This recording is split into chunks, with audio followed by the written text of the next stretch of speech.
It was just like it felt too real. It felt like this one went bad, and then it was like just that progression down, like just a fever dream, and then like 3 hours of sleep. That's like about it. I didn't sleep much either. I slept fine actually. It was weird. I had lucid dreams like for the first time in my life last night. I had two. You know, lucid dreams where you know you're and you can like control it. Yeah, dude, it was crazy. I got a story about that too. But I was in my dream, and it wasn't even like I was in the dream for a while, and then it became lucid. I just like arrived in this different dimension.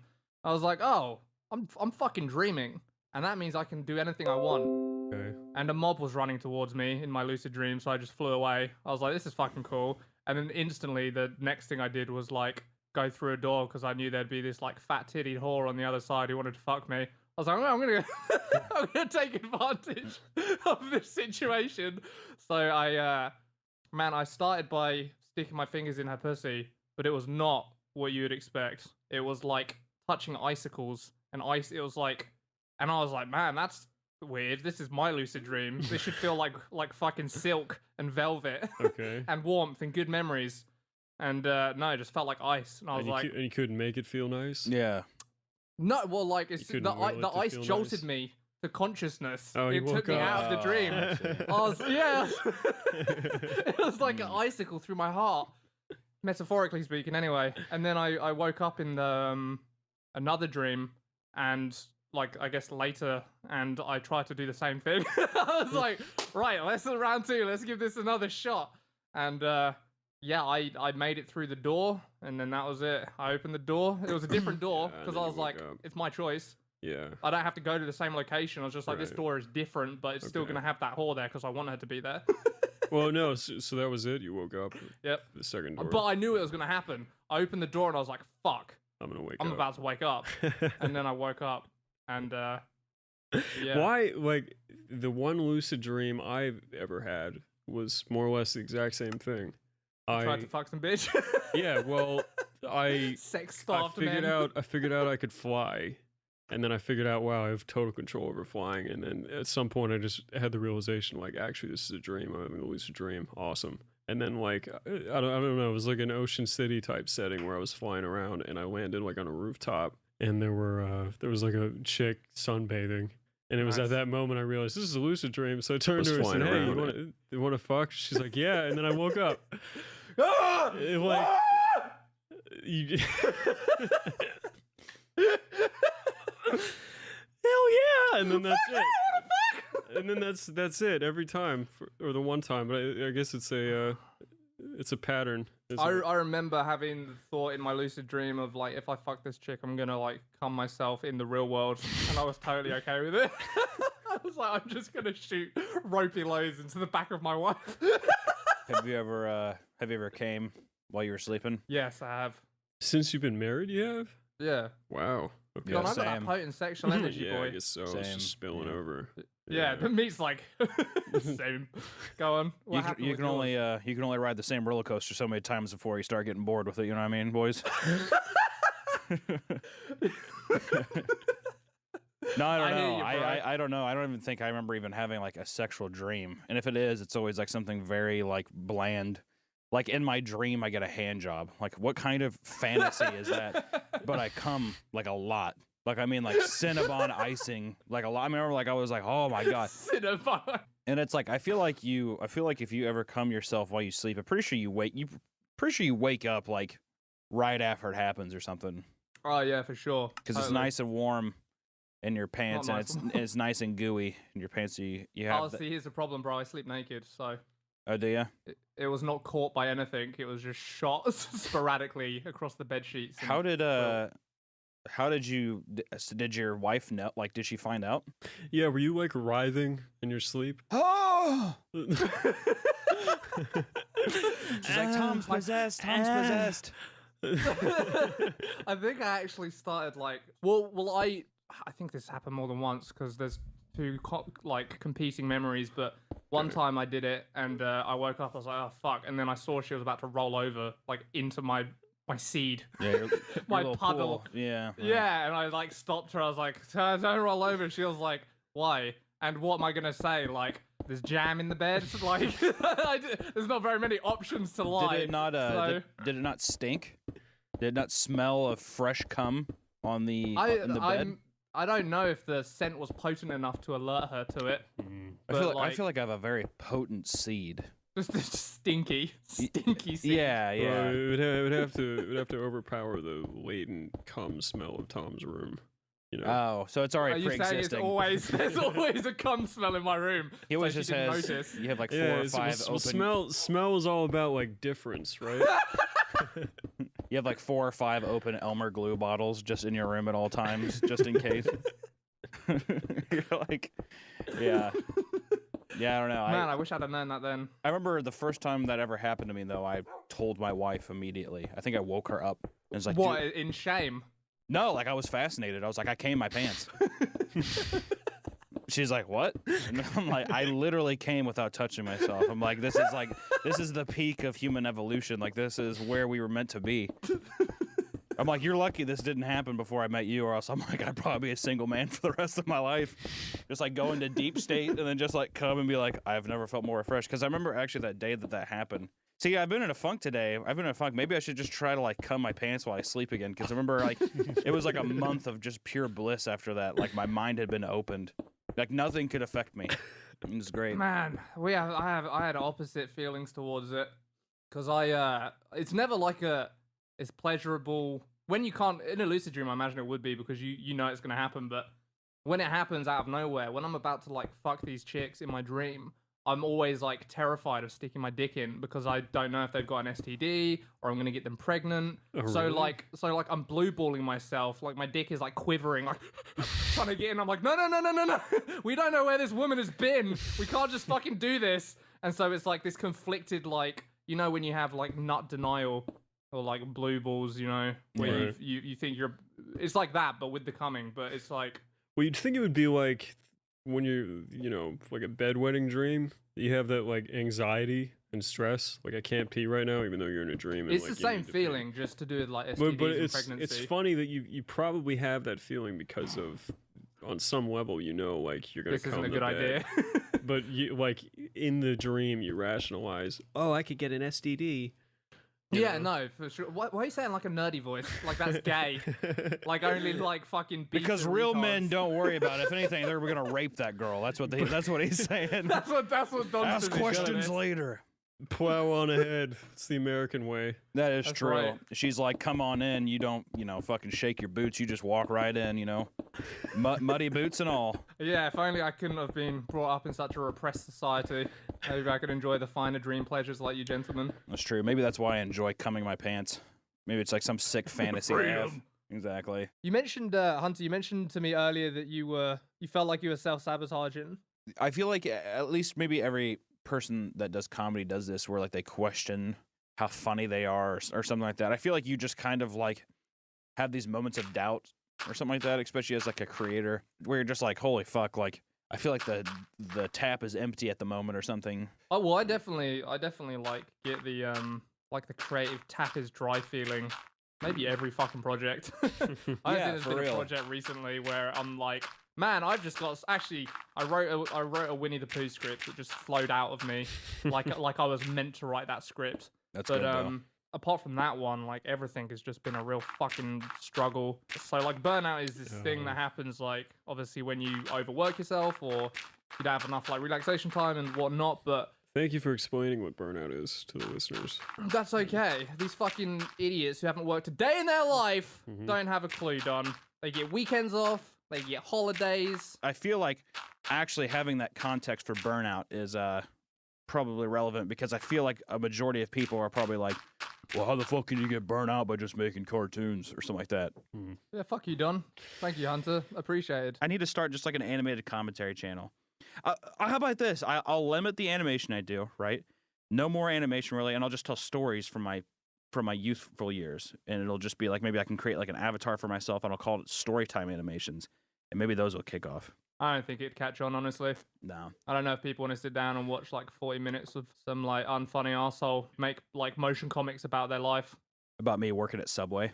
Yeah, I just don't When think I anyone would worked wanna- at Subway, I used to get poopy customers, and they would say, "Extra chicken, please," and I would scoff and I'd say, "Okay." and I'm gonna Bag it. extend that into 40 minutes, and it's gonna be really cool. Like I think a big, and it relates to burnout too. Like I think a big part of getting over burnout or like negative feelings about your work and all of that shit is putting in place the other elements outside of your work that mitigate the damage that happens when something goes wrong within work.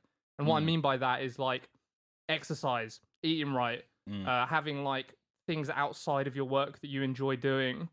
Man, if those other things you can't get in order, of course you're gonna fucking crumble under this huge pressure of work. Clean your room. Clean your room. Make your bed. You gotta be in the belly of the whale. You need to tidy your room. Bring order to chaos. You want Western civilization to fail? Chaos it was is funny feminine. because- you have to conquer the feminine. It's traditionally feminine in all the stories. It's a dumb bitch. The chaos. Taglites came onto the beach that day, and what I found was interesting was that they actually put a large basket of pears out onto the beach, and the other kinds of Magalites and Troglodytes, which were prehistorian Viking vampires at the time, they would actually come up on the beach as well, and they would breed with each other. You're like, what the fuck are you even talking about, Jordan Peterson?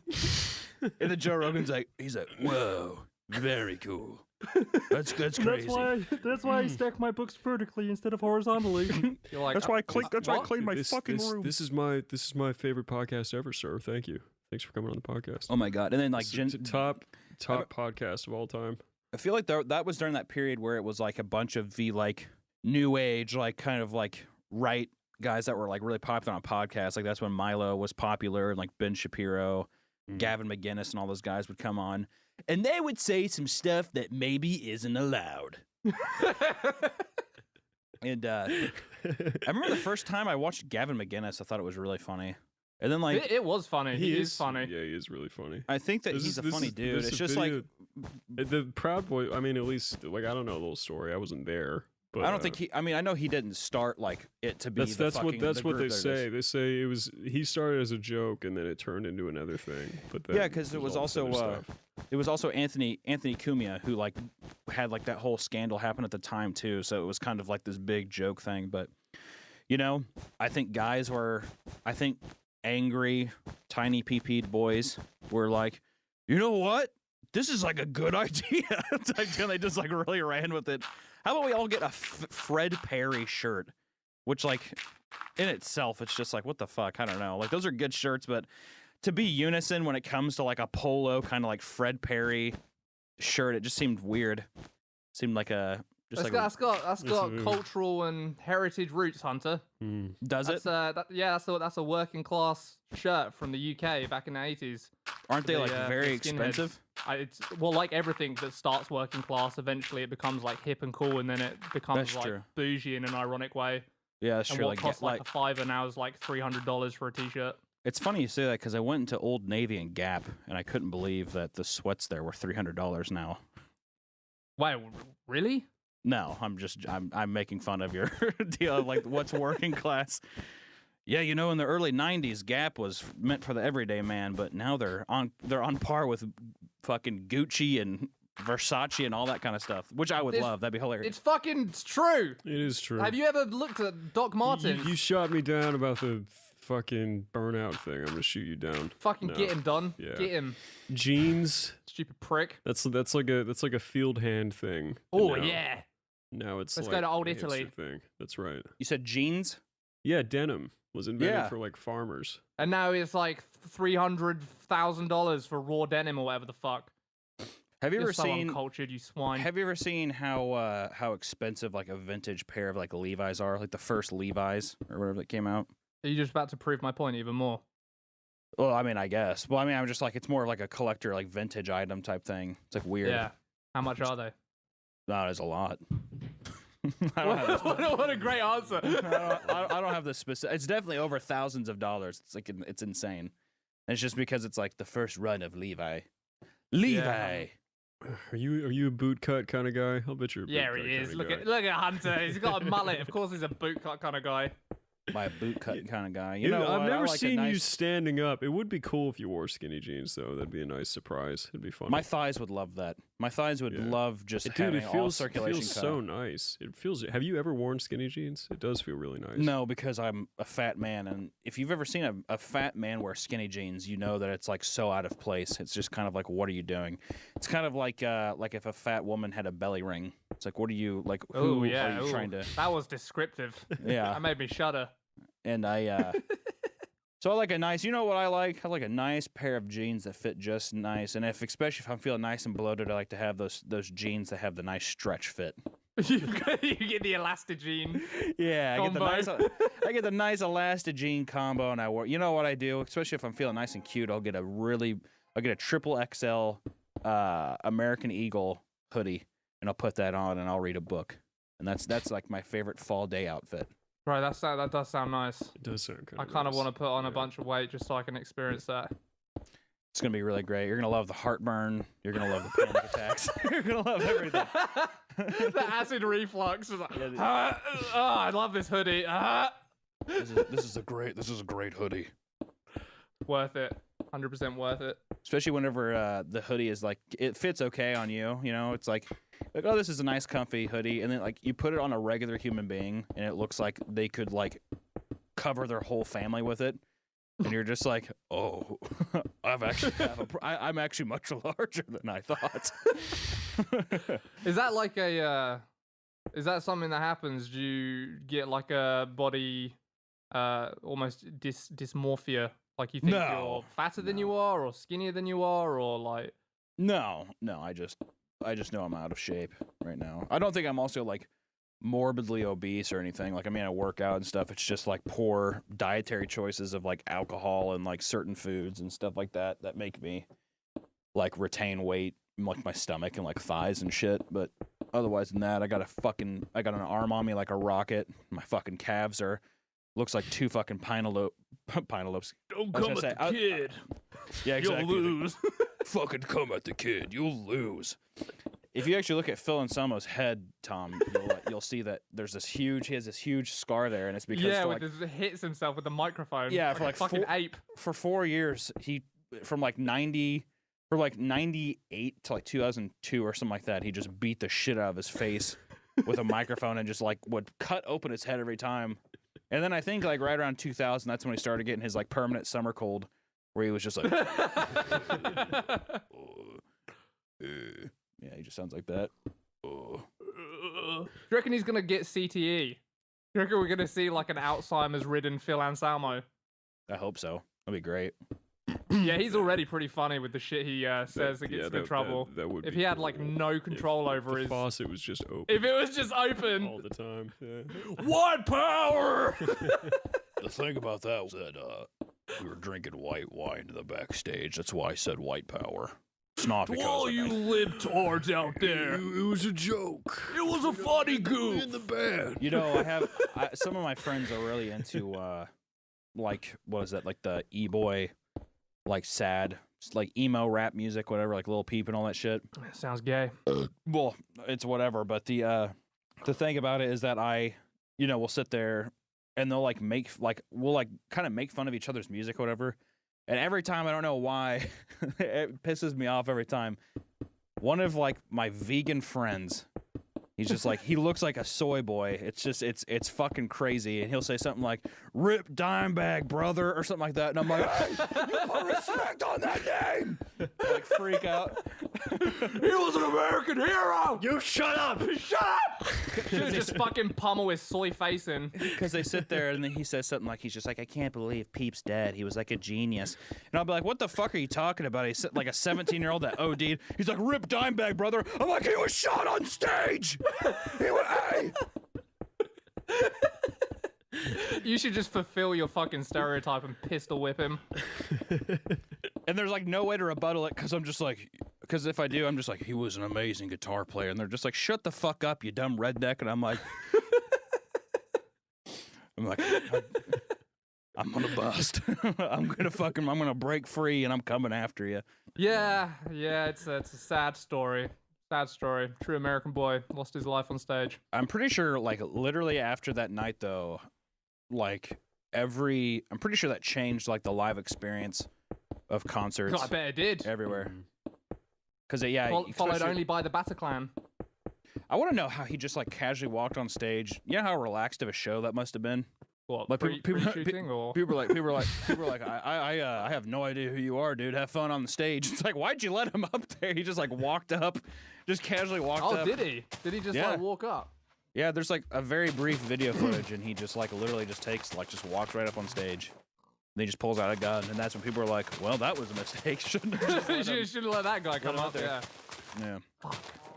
And then I love the story because like all the metalheads know I mean I don't know the guy's name, but like the officer that blew the shooter's brains out, whatever, with the Yeah. shotgun, he like recounts it and he's just horrified. He's just like, I had to do what I had to do, and everyone's just like, he's a fucking godsend. He was an angel sent from heaven above, and like the guy I think has just been like mentally tortured for years over it. He was like, I just like blew this man's head off with a shotgun. I like, yeah. You've actually met Phil Anselmo, have you not? I have. Venerable. When you tell that story, it's beautiful. It brought a tear to my eye, in fact. It brought tears to my eyes. Here I was, working in Bushwick, Brooklyn. The smell of cigarette smoke and bodegas were in the air. What is Deli meats. Oh, Deli okay, meats gotcha. and cat piss basically filled the air. And I went to a very famous metal venue in Brooklyn called St. Vitus. I got there like 2 hours early, and the thing about St. Vitus I didn't know is that there's no backstage. There's no back area for the band. So when the band comes in, they have to go through this like room in the front and then go through the crowd up to the stage.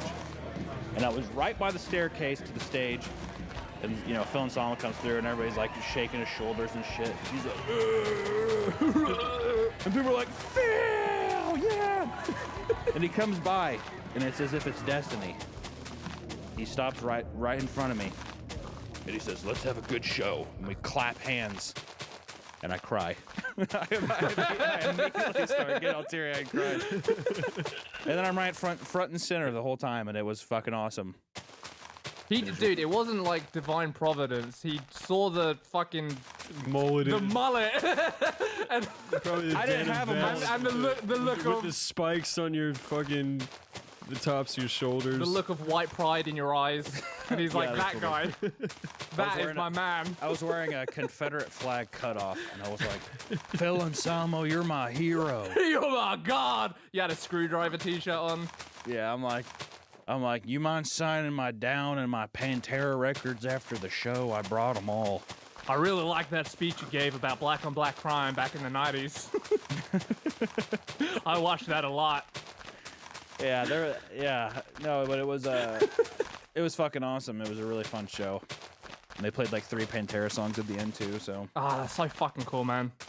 I'm just like a fucking loser. I don't really like live music, but that sounds like something even I would want to go to. Hear some Pantera songs. Yeah, that'd be sweet. Yeah, and there's something about live shows that can be very fun with the right bands. Some bands I love listening to just on the record, but I would never be interested in seeing them live. Usually, Man, if it's that's kind of cool. I've always been a fucking black sheep because I've said like the track on the album is what the band ultimately envisioned. It's perfected. Why would perfected you hurt your ears? works of the song. That's what they wanted it to sound like. And then when they go on stage, all you're really reacting to is like the energy of other people Yeah, like, but that's- screaming and stuff. but That's fine. that's That's fine. fun. But to hear Hunter validate my black sheep opinion by saying some bands just album only. No, because you take that energy Gratifying. from the show and you go on and you listen to the music, and that energy remains when you listen to the music afterward. It's also a collective. It's like a room or a stadium or wherever you're at of people that are enjoying the same thing as you, and there's like a certain kind of like electricity in the air of like everybody having a good time type deal. Yeah, I think it's and really fun. They're so sweaty. I think that a band, yeah, that collective energy, like that electricity, like you said, is specific to the band, and it's a specific memory. And then when you go on and you listen to that music again, like it's kind of loaded with that memory of that show, and it makes the music better. Like that did not happen for me. I did not enjoy Megadeth or Metallica as much until I saw them live, and then like I loved them for years and binged them. Yeah, I already loved Megadeth and Metallica like an unreasonable amount, and I saw them live. and it changed nothing for that album Disappointed. If experience anything, for me. it disappointed me. You can't like, I swear you can't even really They were hear off what they're time. playing. The only cool thing about seeing them at Sonisphere was like the crowd drowning out their their solos or their like riffs. So instead of like it was like the whole crowd. All you could hear was people going wee wee wee wee wee wee wee wee wee wee. I thought that was cool. Like that was funny. I will say that I think festivals are like nowhere near as good as like a venue. Oh, is that my to problem? be fair, I would never go to a festival again. Probably. Yeah. Not a metal festival. Do you remember I that think chick with the huge tits in the white t-shirt? I do, yeah. All right, that's it. That's all that was. That's all that interlude was. That was the highlight. Yeah, sorry, go ahead, Hunter. If you when you're younger, festivals are cooler because I feel like you can do less because of your age. So like the festival is kind of like a nice, kind of like wild thing to do. What do you but mean like- do less? Like you can't drink, you can't smoke. You have like less less rights to do. So like when I was like before I was like 18, I used to like going to like Rock Fest in Kansas City and shit like that and all that kind of stuff. We could drink because we were in England. Well, so it was drinking 18. age is 18 in the UK, so Mhm. maybe not the same thing. Yeah, well, but I tell you, weed, alcohol, gay, whatever. The fucking big licorice laces they had at that festival. Yeah, that was a real culinary highlight for me. I think about those all the time. I've never had it. You think it's right? since, Yeah, even Don thinks They about them sold all the this- time. It's like to people that don't like licorice, it wasn't like licorice flavored. It was just like candy flavored, but it was like a massive giant rope that you walked But around people who with. don't like licorice, even really people. I've never had that. That sounds terrible. Anything with like a candy that's like black licorice, it just makes me think of like an old person candy. Don't do old person candy dirty. You guys don't like Werther's Originals. My my great grandpa, he had a jar of M&Ms that he would just like M&Ms are fist gross. and eat. in his He would hand. just fist fuck and, them. and he was like, "You want one?" And I'm like, "You just see his old wrinkly ass hand going it," and you're just like, "Nah, I don't want any of your old dead skin M&Ms, you old fuck." They just had hard candies. Who wants hard candies? Who actively has hard candies as an enjoyable thing in their house, like peppermints? Hey, I have a sweet tooth. Let me get a fucking peppermint out of this little sweet jar that I have in the side of my You chair. don't like here. Werther's Originals. It's how you practice restraint. They were a measured generation. You just get a little microdose of sugar over the course of like 20 minutes instead of stuffing your face with chocolate chips. I think maybe they Also- want to like mask the taste of decaying gum in their mouth, so they have strong peppermints. Yeah. I think also probably back then, I remember everything was just like soda pop and like sweets. You smoke cigarettes and you got donuts and milkshakes and a large Coke. It's like, there's my lunch. And that's what it was. But since you couldn't like just stay inside, there was like no fat people. So they just like ran everywhere and did stuff. So they were like active, but they're just like totally fucked. That's why if you look at every old person's mouth, it isn't because they're old, it's because they just rotted their teeth out. And that's why they're all fake. It's just fucking fake teeth. Yeah, I guess if your diet is fucking whiskey and smoking, like only strong peppermint flavors are gonna shine through. Yeah, you probably, Probably just want tastes quite mild to them. Yeah, you probably just want that strong taste. Like puts Tabasco on his peppermints, all sorts Oh, of shit. God. You All guys the have strong Werther's taste. Originals. I've said it like 7 times now, and every time I've been ignored. I can only assume No. that you I'd don't prob- have them. We do I guess not. Yeah, I don't know what the fuck that is. I don't know, it's a shame. You guys might have a different opinion if you had some Werther's in your life. Have you ever had a caramel apple before? Yes. I always feel like I enjoy the caramel apple, but I don't think I've ever actually eaten an entire caramel apple where it comes on a stick and it has like a bunch of shit on it. You know what I mean? It's always somewhere I'm like, oh, this tastes really good, but it's always it's such a it's a task. Like I don't think I can ever finish it. Oh well, I don't think like once you get past the outer layer, you're just eating like a shit apple. So yeah, I think that's part of it. I think you eat all the yummy shit on the outside, and then you're left with this like soft, gross carnival apple. You just want to hurl it into a bin. It's about discipline, restraint. You always got to bring this back to. I love it. It's about discipline. These are dojo old school master. things. Yeah, that's Old school things that were developed deliberately. So you take a bite from the candy side, and then you take another bite into just the apple, and then you take a candy bite. And yeah, you work on the apple and then the candy, and then you never end up with no candy or no apple, and that's how you get through it. You've been reading too much Jordan Peterson, man. I haven't gotta read give it a any break. Jordan Peterson in a while. It's been a couple months. do you think a candy store could still survive today? They do. You ever go to Ocean City? There's like a candy kitchen. Why do you love Ocean City? It is so shit. It's not. the shittest thing I've ever been to. It's not. What is Ocean City? You can't. It's this fucking tourist trap. Tom cast a Carnival-esque. judgment on something doesn't mean anything because he doesn't enjoy anything. That He is doesn't the like he opposite doesn't of like true. Drinking. My He thing's doesn't- nah. The thing that stands out about my proclivity to hate things is when I like things, you know it's worth it. That is true. I was actually telling Lexi that the other day. Oh yeah, go on. Yeah, well, you convinced me to watch Chernobyl because you said it was like masterfully made. I Yes. had no That's very interest in good. watching it before that, but you saying something is masterfully made actually carries weight because you hate fucking everything. So when you say something is like nice, it usually is, to be fair. But when we're Thank talking you. about something like Ocean City, Tom is uniquely a person that doesn't enjoy doing anything or having any fun outside of his own four walls of his house or Xbox. So in that regard, your opinion carries no weight, sir. Jenkins thought it was shit too, and he likes everything. Fucking What, boom, dab on the house. Is it You just like bitch. a little? It's like a boardwalk area thing or something? or Yeah, what? dude, it's this. My parents hated it too. It's this fucking like. Did they? Yeah, they were like, "This is fucking tacky." I was like, "I know." Well, yeah, but that's the point. no, it's not tacky in a good way. Okay. It's not like a fun like carnival with dodgems or bumper cars or whatever. It's like this dilapidated boardwalk Mm-hmm. with like greasy Ukrainian teenagers at every corner. There are a I lot of love greasy that. Ukrainians. Alrighty, I want to go immediately. The entire town is manned by Ukrainians. Every single. How are there store. so many Ukrainians? they That is just- not is a this- huge country. They Is have, this? they have is a this in Britain? community. No, it's in the No, United it's in States. fucking Maryland. Holy shit! Okay, Yeah, it's I'm like definitely our more interested now. it's our thing. Yeah, Expensive shit food. Yeah, The hotels are terrible. that's true. The beach is not The that hotel, great either. the It's like hotels dirty. Are very dingy. So wait, let Don say. Don, what is the? Yeah, what Don, make- present the what- case for what- Ocean What City. makes it? What makes this good? Because you're kind of just agreeing with everything. With Tom is saying. everything I'm saying. You're like, yeah, the food is shit. Yeah, the hotels are not good. So what is it? What makes it good? it is within. If you live in Maryland, it's within driving distance, and you go down there with your friends to the beach, and you can like get drunk in the bars and then shuffle onto the beach, and it's fun.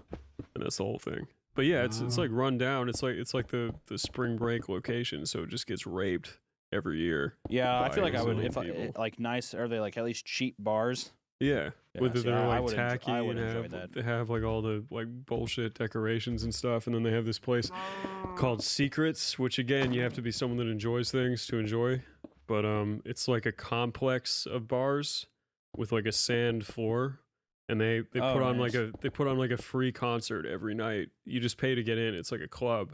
And there's a free live show every night where they do like 90s covers, and it's awesome. And it's like And packed out. And down there, Yeah, down they- there, they also have a candy shop. You said. Well, there's, because it's like, it's for all ages. It's like Maryland's biggest tourist thing. So there's like a candy kitchen every like couple blocks in the boardwalk. Yeah. Mm. Never been to a candy kitchen? No, I don't think I have. I think the biggest thing I've ever been to, there was a candy store. But see, the thing I'm presenting is I feel like if you were like a person, you're like, oh, I'm going to start a candy store, you would immediately go out of business. These candy stores that have been here forever. They're like long-standing candy stores, right?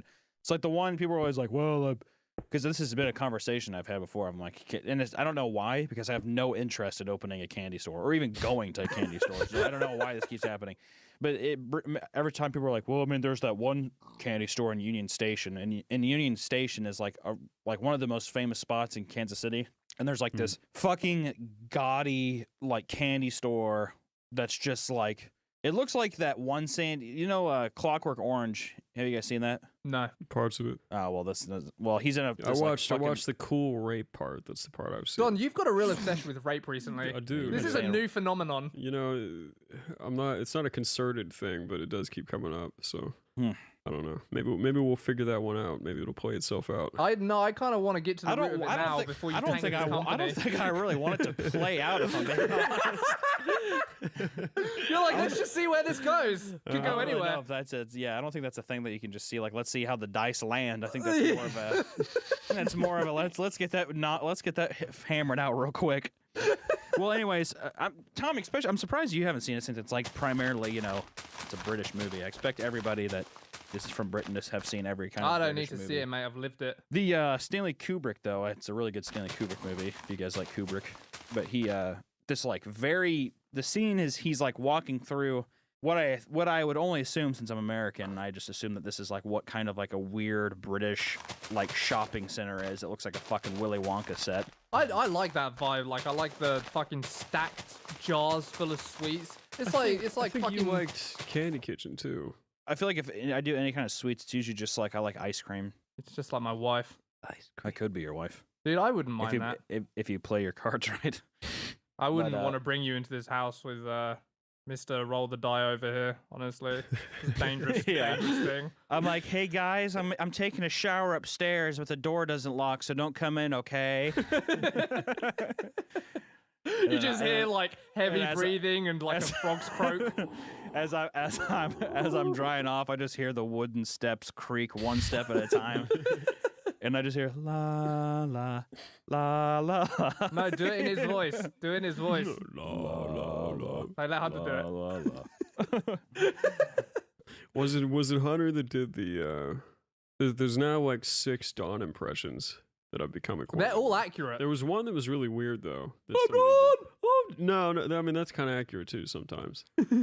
I thought it was Hunters that just did the one that was completely off base and didn't make any sense. Just like how you think my dad sounds like Zuckerberg. That is true. If we could have Justin put in this podcast somewhere, your dad being like, "Hi, I'm Don Grieger," and just have Mark Zuckerberg say, "I'm out here smoking meats," I feel like it's identical. And if we put those polar patterns together, we can analytically see that this is an accurate. No, see, I'm with Don.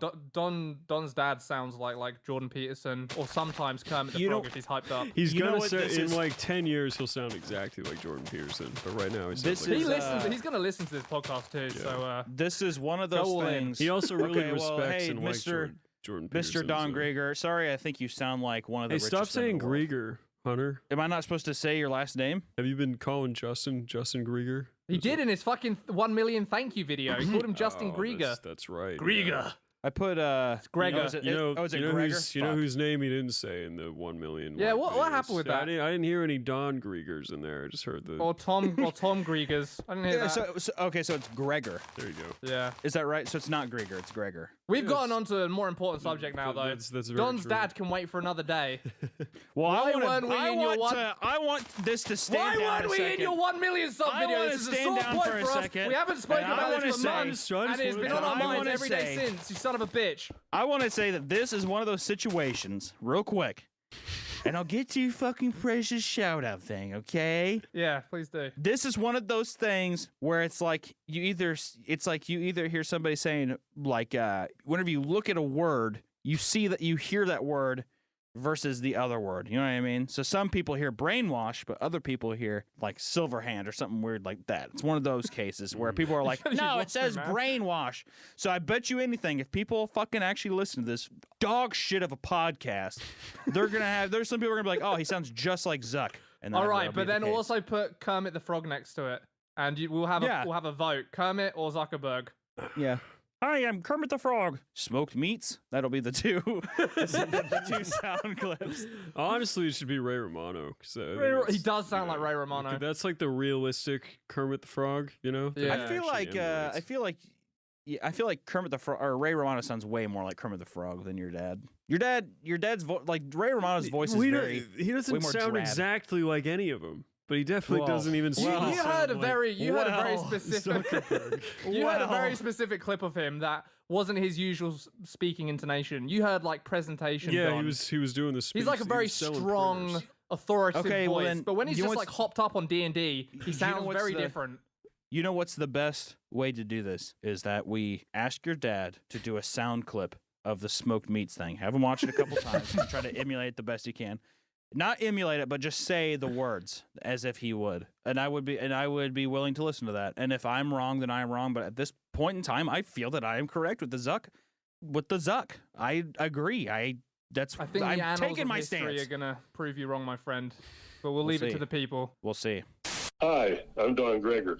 Hey everyone, smoking these meats. Hey, I was smoking meats back here, smoking brisket. That's about 12 hours. Brisket and ribs tonight. Sweet Baby Ray's. Sweet Baby Ray's. Sweet Baby Ray's. Oh, Sweet Baby Ray's sucks. Let's circle back around to what's important. You reached out to us and you said that sidebar wasn't quite long enough, Hunter.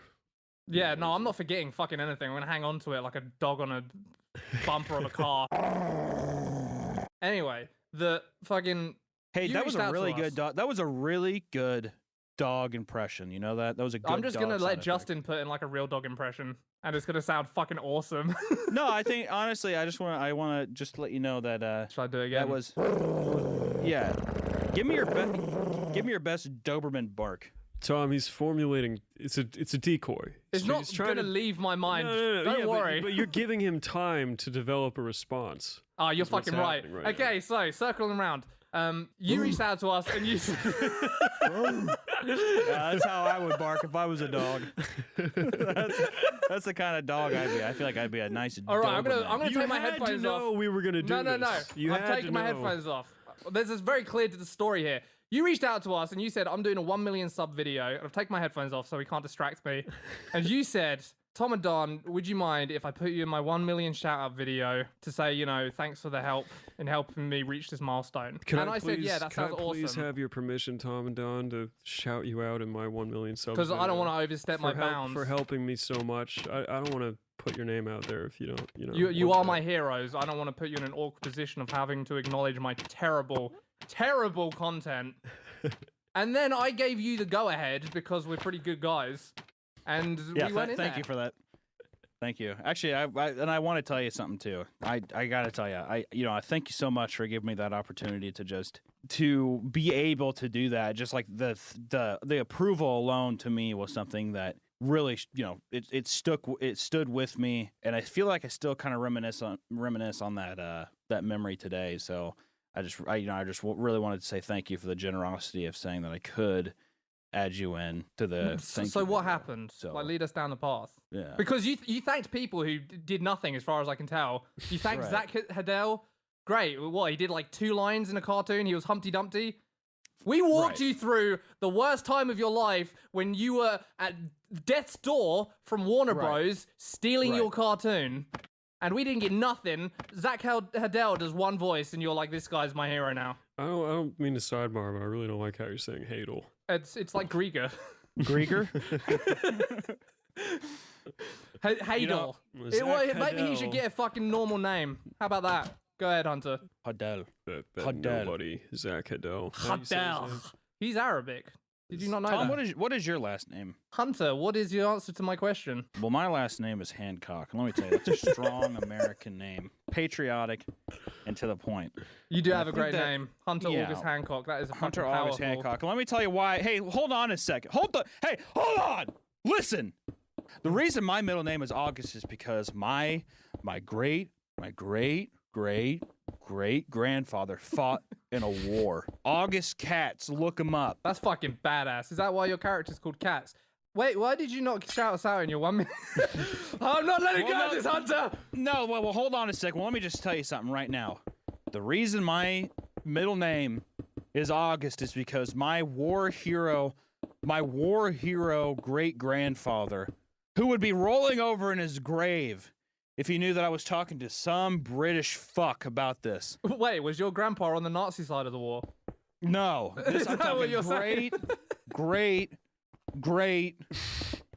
grandfather was an American war hero, and he would be rolling over in his grave if he knew I was talking to you, Tom. I understand, honestly. So here's the thing: it's a strong name. I'm really, from time I'm to gonna time. go take a piss. You tell me when he's done. And you know what? And I would elaborate. I would go into why the events happened that they did, but unfortunately, we just hit our time. So I don't think that we should go too much over because I don't want Justin to be overworked when it come to editing this. So I thought it was a good show, though. This has been a great show.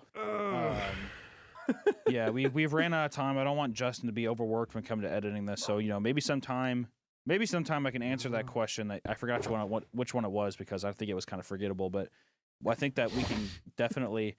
Here's the thing. Here's the real answer to that question. I'll tell you because I know you guys are curious.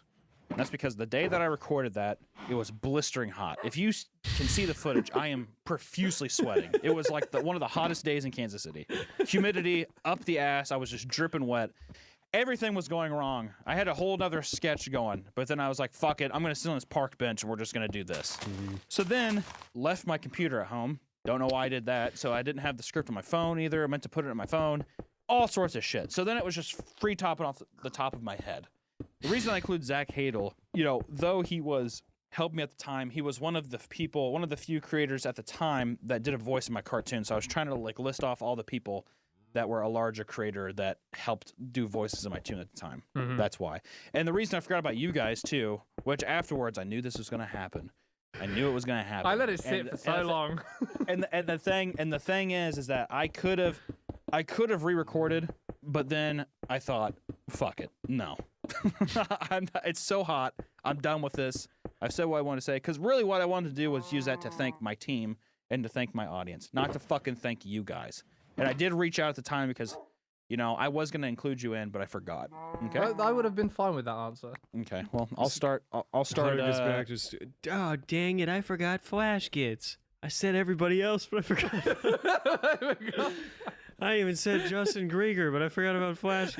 You know what you do then? You make a bespoke little animated extra special shout out. Right Hey guys, I forgot Flash Gets. I'm so sorry. No, you don't say I forgot. You say like, and last but certainly not least. Oh yeah, that's true. Perhaps the least. You're high as shit. They let me tell you something. The can we at least tell the viewers how I try to reach out and how I try to get in contact with you guys and just to know that is true. We blew you off. We thought you were a loser. I didn't. Yeah. I don't ever remember seeing that message. I actually honestly never saw it either. Oh. Yeah. And you're in charge of the message. But this is what it was. It was revenge. Fucking high horse. Yeah. Oh, that is what it was. That is your first rebuttal after all the dodging and dipping and ducking. And there will be more.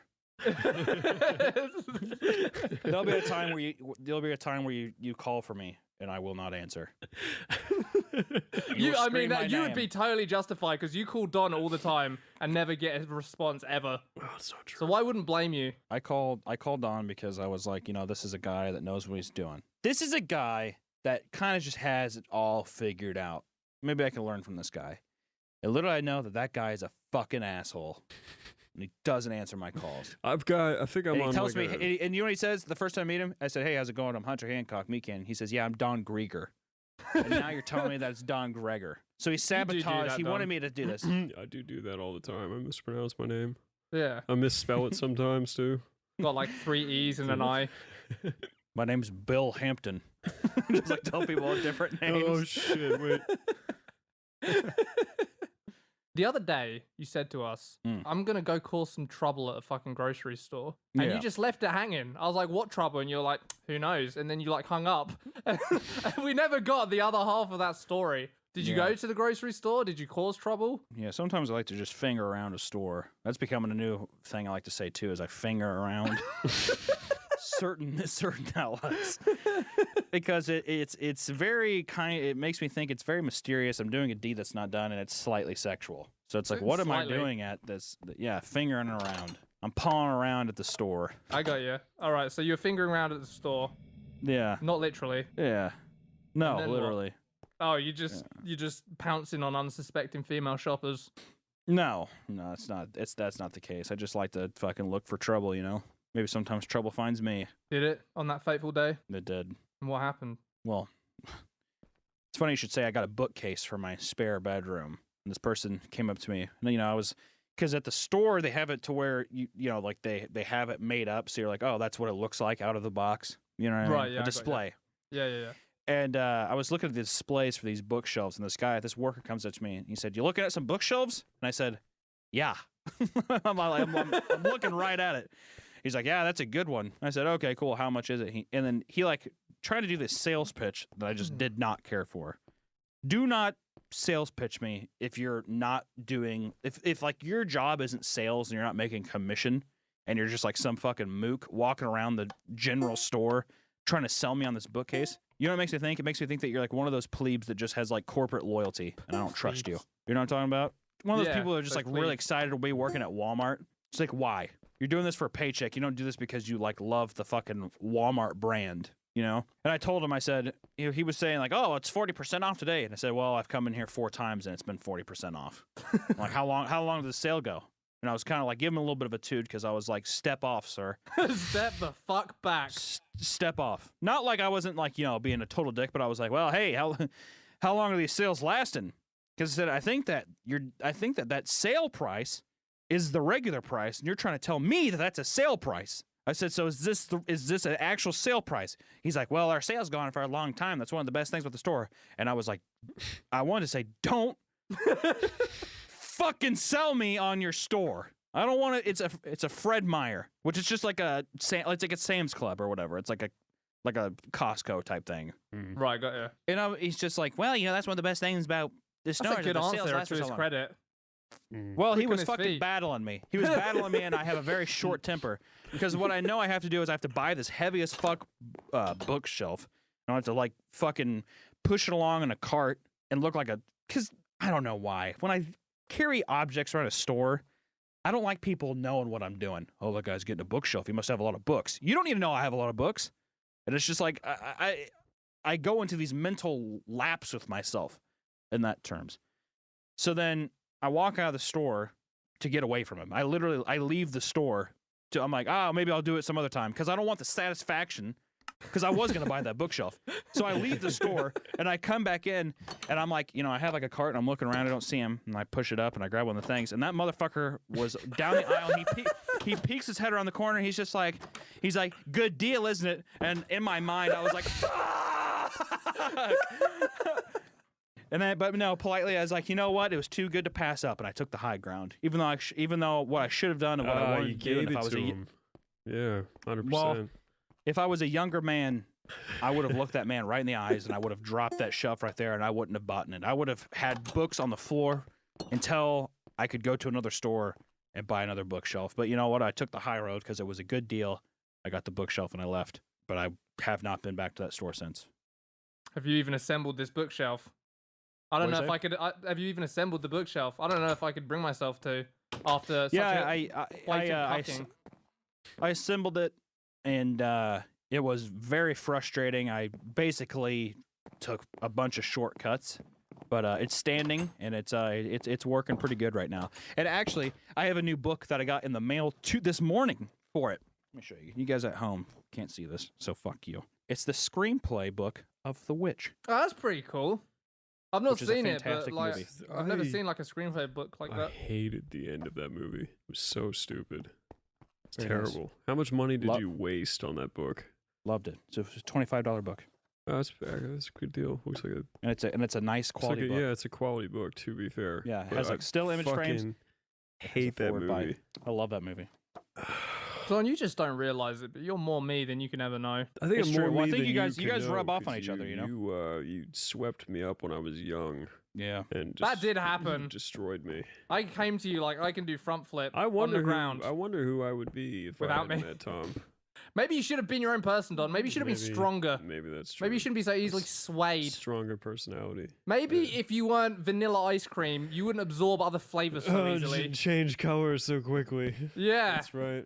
Maybe if you had some fucking characters, wouldn't have happened. Maybe that's true. I'm sorry did for you not like bestowing about- upon you my great qualities. What did you not like about the ending of The Witch? Can I ask? I honestly would watch it again to debate you on it. I can't remember it that well, but I do remember being really Well, frustrated. first off, I'm not gonna fucking. We're not in high school. I'm not gonna debate you on fucking anything. Okay. You're like, I First would off, watch it again to argue with you about it. I would. I actually would. I would go and The ending. The commit- only thing I didn't like about the ending is just the shot. Like I just didn't care for the shot of like all those cackling bitches at the end. They just kind of float up and they're just floating there. That was like really the only complaint I had. Otherwise than that, I thought it was a nice surprises me. timepiece. Yeah, it was a perfect movie until like the stupid direction they took at the end actually paid off. Yeah, I mean, like, but like up until that point though, I just loved it so much. I love that movie. I like Robert Eggers though a lot too. He also did The Lighthouse, Okay. which I love that movie too. Yeah, I liked The Lighthouse. Like I liked the tension. I really liked. I liked like 80% of the movie, but I thought the end was just dumb. You know what you do? You should rewatch it. You take this awesome movie, and you build all this tension, and you create all this meaning, and then you just throw it out and make something stupid happen that doesn't make any sense. I would be curious if you rewatch it. I think that you're up playing it. I think maybe your viewing of it has not enlightened. It's heightened your hatred for it. The end or whatever. I would be curious what you thought if you saw it again. Yeah, me too. I actually do want to watch it again, and we can argue about this next time. So that's my mail. You know what? We'll make that a segment on our podcast. Hunter's What's in my mail. mail? What mail? Hunter's did you get mail. today? Yeah. We have too much mail for one podcast. It's like a fucking parade. It's like Christmas every day of just shit coming to the house. Is it just constant Amazon purchases? That's the problem, man. Amazon brought Christmas all year round. I'm addicted. What you know, I think that honestly, Amazon has defeated what Christmas is. Nobody gives a fuck about presents anymore because you're constantly unboxing Amazon packages. That's an insightful point. No, you're right. It's probably true. They fucking ruined Christmas. And you So then if also anything- know that whatever you're getting from Amazon is something you want because you bought it, you know? Yeah. Whereas It's like, very also- insidious, isn't it? With Christmas, the whole draw was that you didn't have that kind of like instant accessibility. And then there was that like there was no need that or like no thought that you had to wait for a gift. So then whenever you saw gifts under a tree, you're just like, oh, I wonder what that is. But now when you see gifts under a tree, you're just like, why the fuck can I not just open this? Like I should already be able to open this like a gate. Amazon has destroyed your attention span for waiting for pretty presents. much. Pretty fucking much. You just foam at the mouth looking at the tree. I mean, I still enjoy like the Christmas thing. I just mean like in general, I bet that like people don't even like fuck with it anymore. They just put up like a shitty tree and they just watch like Christmas Story and that's it. That's probably their day. Oh, nah, au contraire. That fucking Christmas is it's a big thing in the Hinchliffe household. Is it not my like family? I'm sure it is for them too. But in my life, Christmas, woo, we go hard, my friend. Yeah, my family, we always have like my family does the thing where you go to you go to like one side of the family on Christmas Eve and then you go to the other side of the family on Christmas Day. And it's like a big, it's a big thing. It's a strong 48 hours for sure. Wait, how many? do you also come from a broken home, Hunter? I was about to express my confusion of this, but Don just explained it. A broken home? No, like my dad's side of the family, I go to like see my grandma on that side. Okay. And then on my other side, I go to like my mom's side of the family of like her stuff. It's Don just thought like, he we was can't- just about to have like a divorce friend. Yeah. Patch things up. I mean, my family has been divorced since I was 12, but that's the way it's always been with like Christmas Eve and shit. You know Well, that's what I was asking you, asshole. So your parents are divorced? Well, you made it seem like is that like the reason why I do that, and I'm like, no, it's just Right. Oh, okay. we tackle the deal. But yeah, no, ever since I was 12, my mommy left my daddy. Lol. 12's pretty late. That Perfect must've been stable rough. home over here, boys. Get owned, Dad. Mom destroyed you. Mom turned you into a sniveling, pathetic person. Good job. Sorry for that contribution, everyone. Yep. Didn't expect the walls to go up, so you guys could at least pretend to laugh. Captain parents that have been Ditkiller. together since whatever, 14, right? Yeah, my parents have been together since 14 and 16. That's why That's I'm such crazy, a man. fucking fully formed person without any problems. That is true. That's why I'm such a pleasant person to be around. Stable home, stable life. Yeah, it's pretty rad. I guess there's no way to explain it to you guys. You can really understand. Just imagine that like everything's great. Well, your parents have like a zillion kids, so by the time Do you have a bunch of brothers and by the time sisters, they Tom? got around to you, What's a like, zillion it's- to you, Hunter? How would you translate that? A zillion kids, like from one couple, I would say a zillion kids to me is 3 kids. Really? Wow. Yeah, three seems Don, standard. are you only child, Hunter? I feel like the ideal American is you have one boy and you have one girl, two at the max. Okay, well that's how civilizations collapse. That's below replacement. You need 2.1 at least, otherwise one of them's gonna die, and then the population crashes and your economy dies. But the world lives on more beautifully, less traffic. So I go for less traffic. Let the economy crash for less traffic. Yeah. Yay! No, I don't know. I guess like in my terms, I would only ever want like whenever I see a family that's just like this is my brother Keith and this is my brother Brian. I'm like, oh fuck, there's 3 of you. And then sometimes they throw in like one daughter, and I'm like, oh fuck. Because I think about it now, and I think about like I have a puppy, and I'm already like on the verge of like Of drowning wanting it. to kill him every day. So if I had a child, let alone like a 5-year-old child, and I had a baby, and then after that baby's 5, and then I have like a prick like 7, like every 2 years or something like that. I don't know how people do that.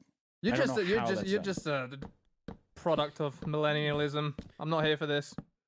Well, I don't want kids. I just want pets. I was about to do a different Jordan Peterson thing.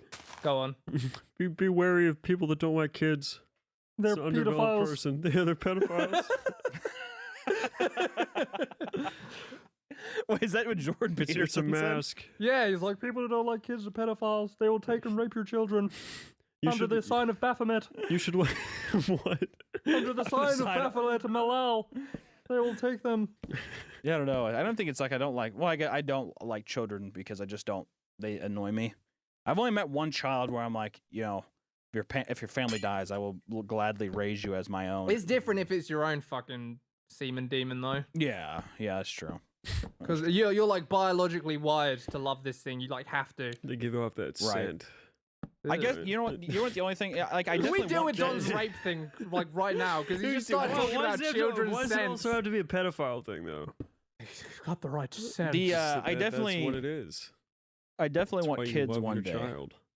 That's good. I'm glad you're not one of those people. I definitely. Okay, well, Tom, shut the fuck up What? with your fucking. You're like weird, like old man. I'm glad you're not one of those people. You know, if I did, if any of you guys didn't want kids, I wouldn't fucking bark at you because I don't give a fuck. Because you It's got your no own morals. life. You can do whatever you want. Because you don't care You know about what I do? anything. You're a nihilist millennial. That's true. Actually, I'm a Christian. I have the best moral compass there is, I'm not a Christian. with Jesus Christ by my side. No, but I look at the kids now, and I look at all the things that I feel like I would have to just like give up on, like come like on. work wise. No, don't be like 5 forever. That you become the kid. That's how that works out. In what way do you become the kid? In what way do you become a child? Have you seen your background? There's giant fucking bright primary colored shapes all over your wall. Big neon signs. It's you are the child now because you won't give that experience to real children. Science, help me out, Don. The way I feel about it is I think that you will be guilty. Like I think that people are probably universally You will guilty. be guilty. You will be guilty, yeah. If you don't have kids. I can't cast stones at Hunter like, yeah, you fucking child, while you know, Yeah, you can. we're I over do it all here the time. drawing Paper Mario and writing like a what if Harry Potter had retard script. We're guilty of it too, Don. I'm not saying it doesn't apply to us. It does. It's a problem. It's a generational problem. I think you could. Cobblestones. I think you could be not saying that I'm one of these people because I'm not. I'm a fucking full-grown man, and you guys are pathetic retards. But I feel like you could be like one of those people that does like they collect Funko Pops if they have kids because they're like, I want to have a kid because I want to like, show them Star Wars for the first time. I just look at a kid because I'm selfish. I look at a kid because I'm selfish because I'm just like I think about all the things that I can't do myself like at this age. And like I look at my parents and I can tell that if they waited a little longer, I feel like they would be so much. I don't feel like they would be broken up or something like that. I feel like that kind of responsibility still at this age is like kind of crazy because I don't Dude, feel that's like a I'm deep-seated like issue. You just said you're responsible for your parents' divorce, essentially. No, I don't think so. I think that the stacks, like the stress blocks, became too Right. high, and I feel like they just started hating each other, and also my father's alcoholism, which is which is a large, that's a large stress block to have.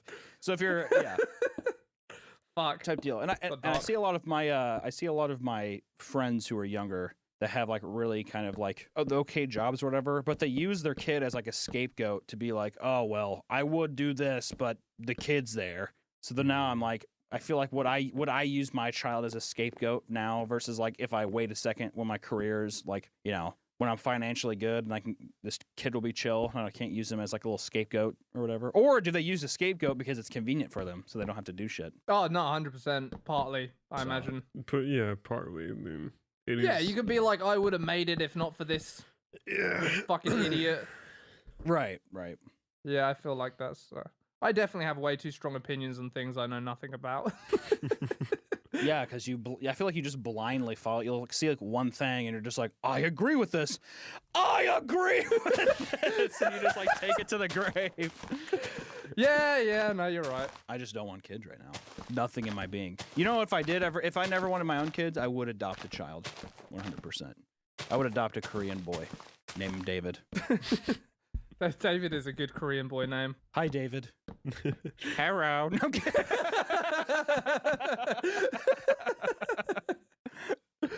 So stupid. Justin, Justin, cut that part. No, keep it in, Justin. Justin, cut it. People need to see the real Hunter, not this jolly fellow he presents to the world. That was not the real me. That was not the real me. Actually, it's so crazy. My cousin's staying with me in Portland, and he came in. I did not think that was funny. So whatever he just said, I see. do that African impression you do all the time. Oh my God, I am a African boy. Oh my God.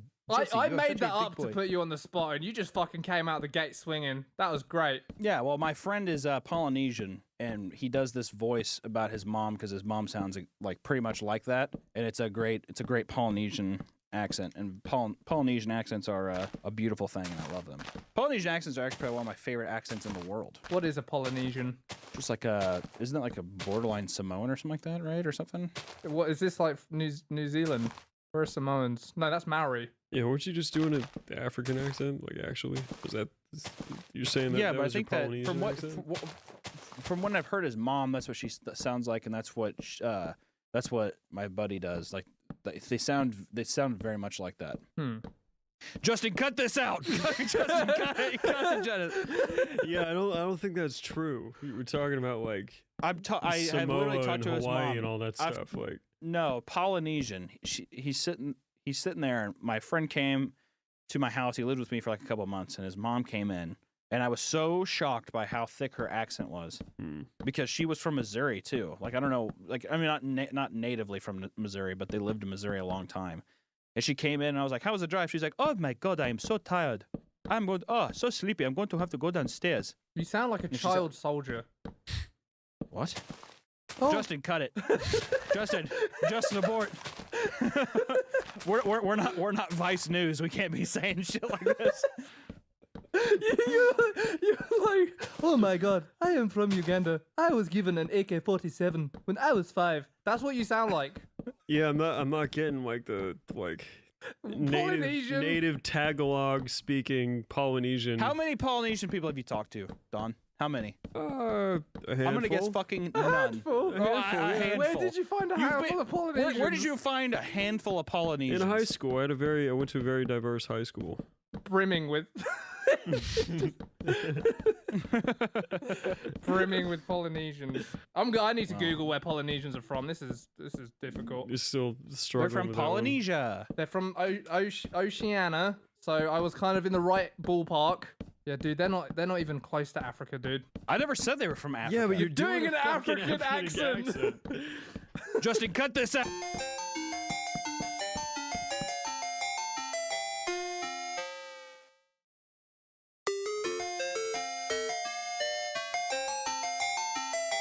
Put your nuts away, Don.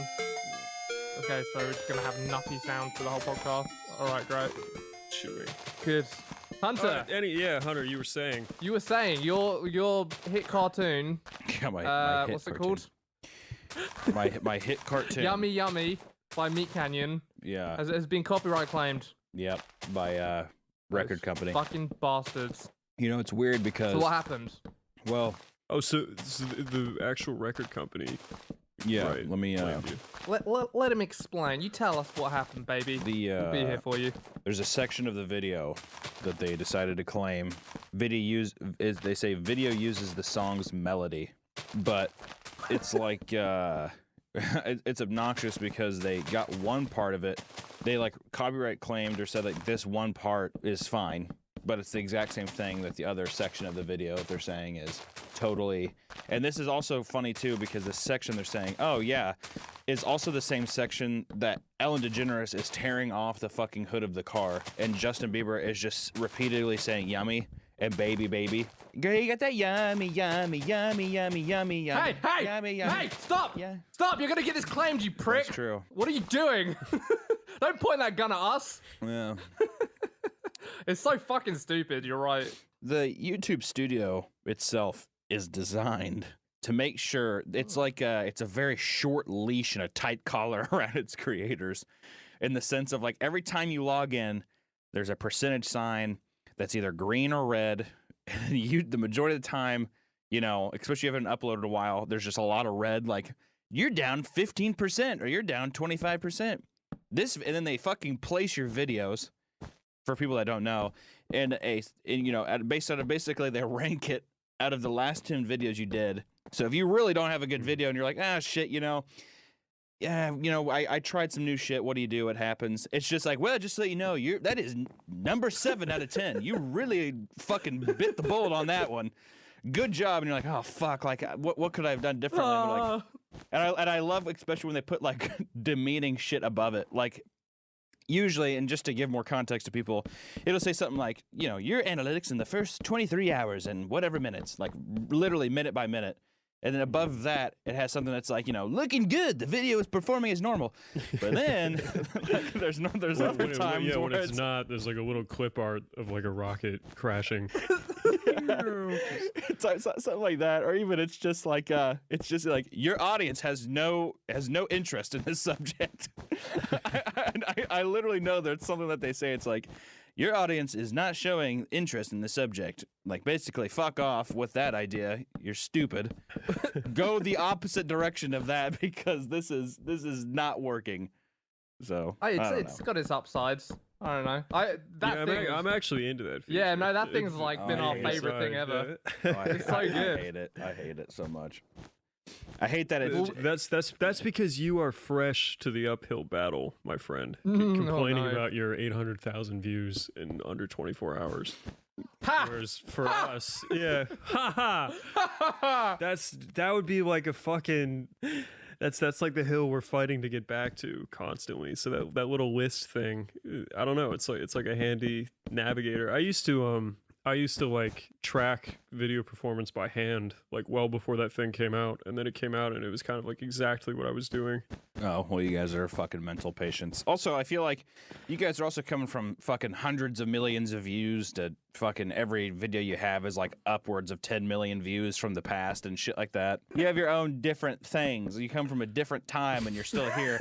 I'm sitting here, you know, I'm just trying to survive, and then a fucking video isn't doing as well. Banger after banger after banger. And it feels like, you know, I feel like it's the irrational fear of just being like, you know, well, this is it. This is where, you know, I had my fun. This is when the ride starts to go downhill. You worry too much. We created our channel into the fucking ground to the point where we were uploading and getting 30,000 views a video. Yeah, but see, now you guys... We came back from that swinging. Yeah, but now you guys, this is like the redemption comeback thing. You're Sylvester Stallone, like reprising the role of Rocky Balboa. You know what I mean? It's like the champions are returning. Because I don't want to be Rocky Balboa in 5. No. I'm saying Rocky Balboa. I'm saying Rocky Balboa where he's back in the ring. What is that? Oh, nice. Hell yeah. Beating up black guys again.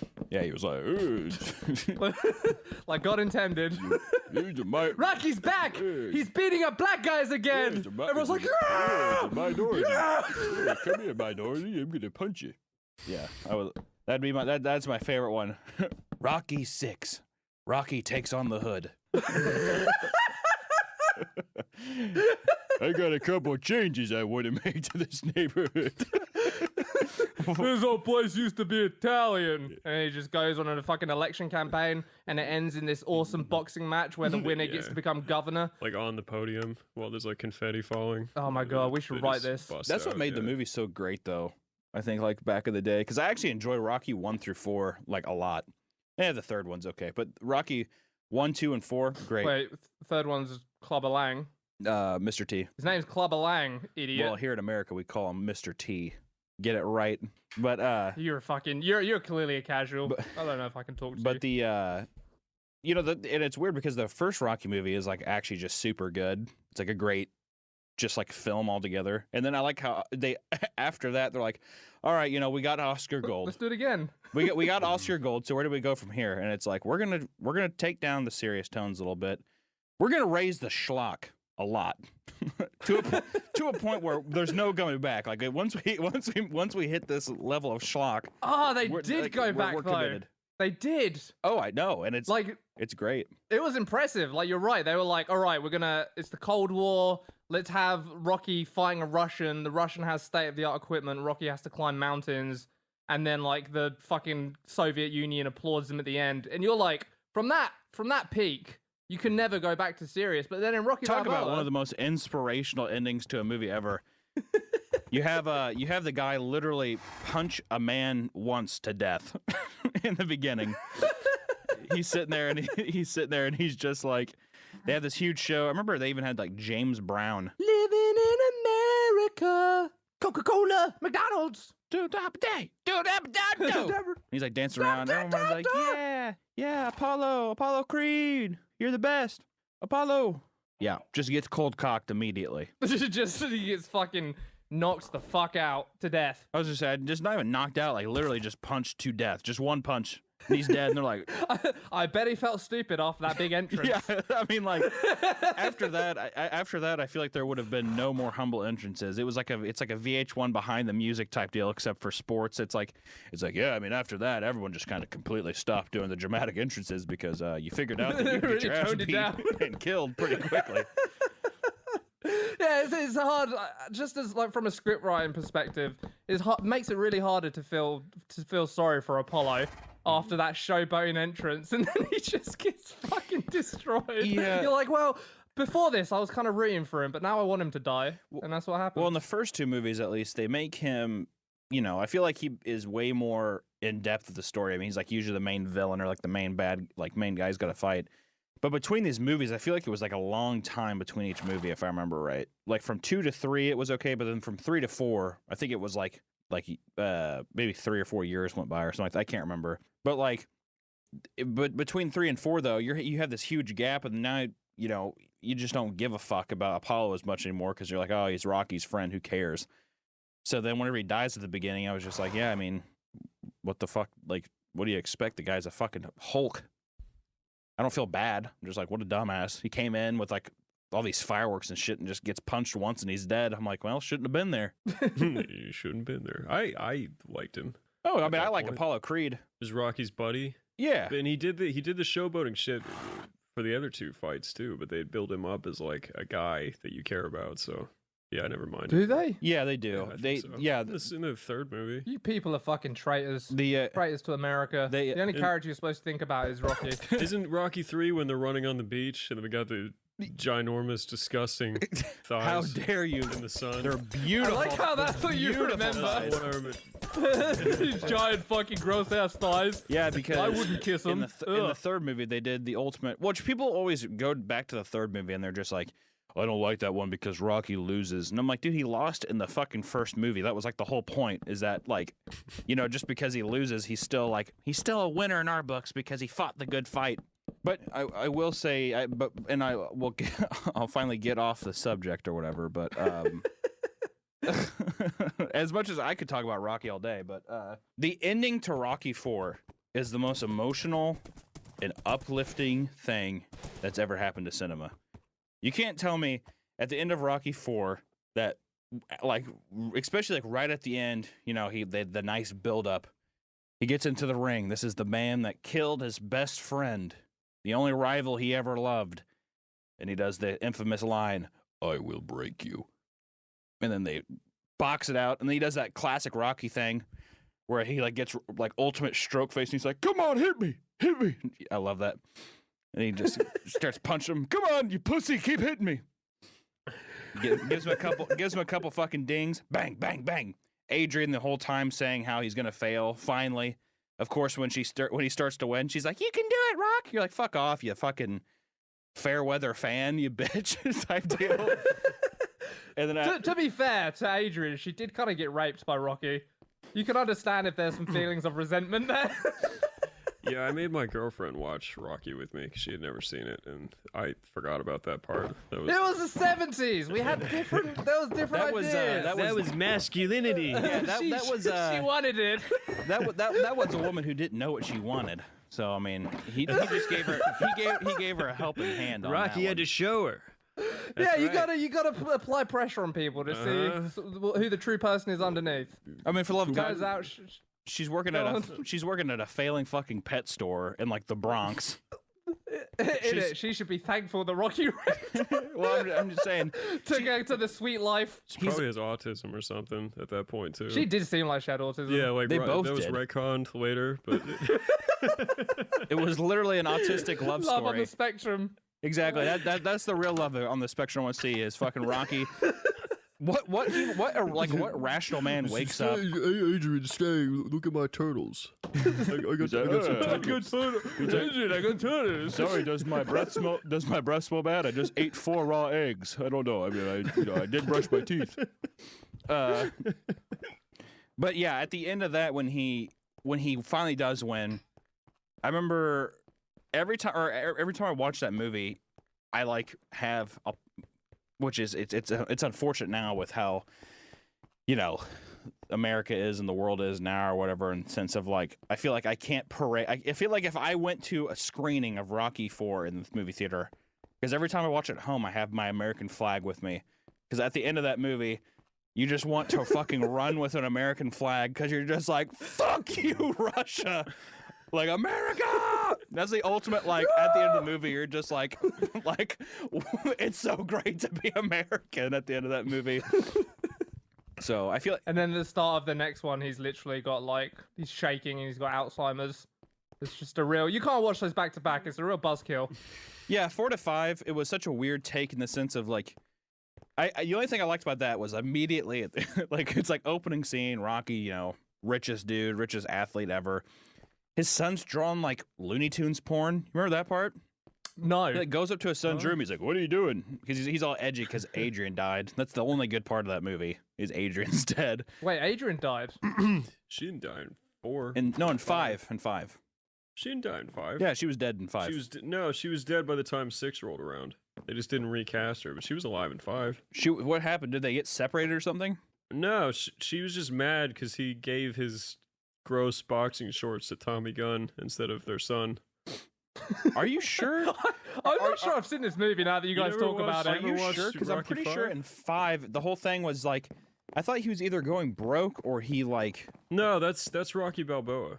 There's so many diehard fans listening to this right now, screaming. Like, God damn it. You fucking idiots! No, in 5, I think he did sort of go broke. Like, their like accountant stole all their money or something. But he still had a house, and like he took on Tommy Gunn as his protege.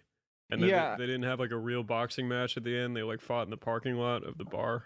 That's fucking badass in a way. Yeah, it was a cool twist. Yeah, everybody hated that movie, but it was great... kind of a cool subversion. The rules are different on the street. I remember that was like a cool ending though, because it's like bare knuckle boxing type deal. He's like, "You think you could fucking fuck you, Tommy? Like I made you, bitch." And he's like, "Whatever, old man. You, Tommy. Whatever, old man." Yeah. You know what was one character too, and I swear this is the last thing. What like was Paulie actually necessary to those movies? Do we have to have Paulie? Just like in the first movie, I get it because it's like, "Oh, Adrian, your brother's a real fuck up." Like, and then like by the 4th movie, there's that infamous shot of like he gets him that robot or whatever. And it's like and he starts like banging it. I'm pretty sure he probably fucks the shit out of it. Yeah. Well, I always got that vibe. It looks like a deep space robot from that show Deep Space Nine or where the fuck it is. It looks like, you know, like a bubbly kind of like it comes in on like a Segway or whatever, and it's like, "Hello, Polly," and he's like, "You got me a robot, Rock." He's like just drunk as shit, and you're like, God, like get your fucking life together. Why is he still here? Nah, that's the kind of decision that was made when they were making the first one, and they couldn't get any actor to do it. So this guy's like, "I'll sign on, but I have to be in every sequel if they ever make it." And they're like, "We're never making a fucking sequel to this. It's gonna flop." And then it becomes a mega success, and next thing you know, you've got to like write Paulie in 30% of your scenes. I think there was probably a perception that he was a fan favorite. So everyone loves Paulie. Everyone loves Paulie. Paulie's great. After returning home, it is discovered that Paulie was unknowingly fooled into signing a power of attorney over to Rocky's accountant, who had squandered all of his money on real estate deals gone sour. In addition, the accountant had failed to pay Rocky's taxes over the previous 6 years, and his mansion had been mortgaged by $400,000. Yeah, hey, Paulie's a real fucking fan favorite after that. "I didn't know, Rock. I mean, he spent all your money." Also, how did That's why how you did need him. Rocky He's the not- patsy. How did Every film needs a that, patsy. that was like a long game setup. This is why Polly's been around. It's in all his this time, character so too. that Rocky can be broke in Rocky 5. Yeah, I don't know. have to I don't go think that they Tommy gun. thought that in depth about the alcoholic brother Polly. We'll make him a fuck up this whole time, so then by the 5th film, hopefully these films go that far, he will have squandered all of. Well, what do you? I mean, by Rocky 2, what do you do with him? Short of killing him off, and then you'd have to have like a weird surplus, like let's more. the thing- A wake scene. Well, Yeah. well, I think that movie really, like, in actuality, with how good the first one is, and like he had purpose in the first movie of being like, you know, like I said, like Adrian's like this fucking like Shelley, whoever the bitch's name is from The Shining, Shelley DeVille or whatever her name is. She looks like her that whole movie, Doesn't look like that. something like that. Gross. And she's, you know, meek. Rocky's just like, oh, this is a nice parrot. And then, like, you can get that dynamic with, like, her, like, brother, and he can step in and stand up for her. And it's, like, a nice, cute thing, blah, blah. I don't think the movie was really ever meant to go past one. Yeah. I think it was just like, oh, Rocky. And it's like, that's a great sports movie. And then Sylvester Stallone's like, that's like his decade of making nothing but sequels from fucking Rocky to Rambo. That's it. He's like, That is a man after my own heart. He's a smart businessman. Be a part of any project. And the weird thing about Rambo too is that the first movie is a fucking great movie. It's a great like film altogether. And then immediately after that, the exact same thing happens, where it just immediately turns to schlock. It's like Rambo. But this time he's in the desert. He's like, his shirt is off the entire movie. He's like, I don't have anything. Before you know it, we're thanking the Mujahideen for their great service against Russia again. Yeah, pretty much. And it's just like, Russia, you know, I boxed you to death. Now I'm going to shoot you to death. I deal with Rambo. And yeah, I don't know. I mean, yeah, I don't know. Sylvester Stallone, the king of really milking a franchise. That's all I got to say. Because I think like, out of all of those movies, though, too, I don't think like any of them are like inherently like unwatchable. You know, like I could watch any one of those movies and probably like have a good time. Like it's objectively going to be worse than other movies and shit, but I feel like they're like at least enjoyable to watch. I think it's an American institution. Dolph Lundgren's in a lot of very funny, like bad action movies. Like I think What's that that like, one with Van Damme? The appeal was, you know. Oh, he was in Rocky. He's got a big career going after this because he's going to follow Sylvester Stallone in the sense of like the Rambo movies and stuff. This is the next big action star. But it turned into more of like a Steven Seagal if Steven Seagal was ever fit and like gave a shit about a movie. Well, he couldn't fucking talk. Neither could Arnie. Never stopped him. Yeah, I don't know. There's a difference. He had a charisma to his like drooling. Whereas Dolph is just a dribbling Swedish retard. I'm going to fight you. Schnitschka. What? Even in He-Man, What? he had like 6 lines because they couldn't get him to say anything right. In Rocky? No, in He-Man. In He-Man. I never saw it. I kind of want to see it. wait. Who played Skeletor? Who cares? He-Man? He didn't even have a skull face. Oh, really? It was like a dumb like prosthetic over a person face. So he had clearly had like skin, but also fucked up skull stuff. Why are they always trying to reinvent the wheel? Yeah. Don, you're literally crying right now. There's a tear rolling down your face. Just thinking about how they fucked up He-Man. Understandable. And they're gonna do it again. Oh, who are they gonna get to play him now? Fucking Margot Robbie. Maybe. I'm a bad bitch. I'm a bad bitch. She-Man. I would love. Come on, guys. She-Man? No? That's hilarious. I'd love- Don, write that down. We're making that. I would love a an all cast like reboot, like a female reboot of just the Lord of the Rings, and it Ugh. and like. Why would you say that? And if anything, though, it's by the director of the newest Ghostbusters, and they try to turn it into like a new like fart comedy type thing. It's like Lord of the Rings. And he's like, we gotta get the ring to Mordor. Oh hell no! Oh, hell no! And all of the hobbits are played by that fat Gimli bitch. played by Leslie Jones. I was gonna say, all the hobbits are played by Melissa McCarthy. They just green screen her into every role. she carries herself a Mountain Dew. they put a fucking skin cap on her, and she plays Smeagol as well. Just fucking. What I wouldn't give to see that movie. And the Oscar goes to Melissa McCarthy for The Lord of the Rings.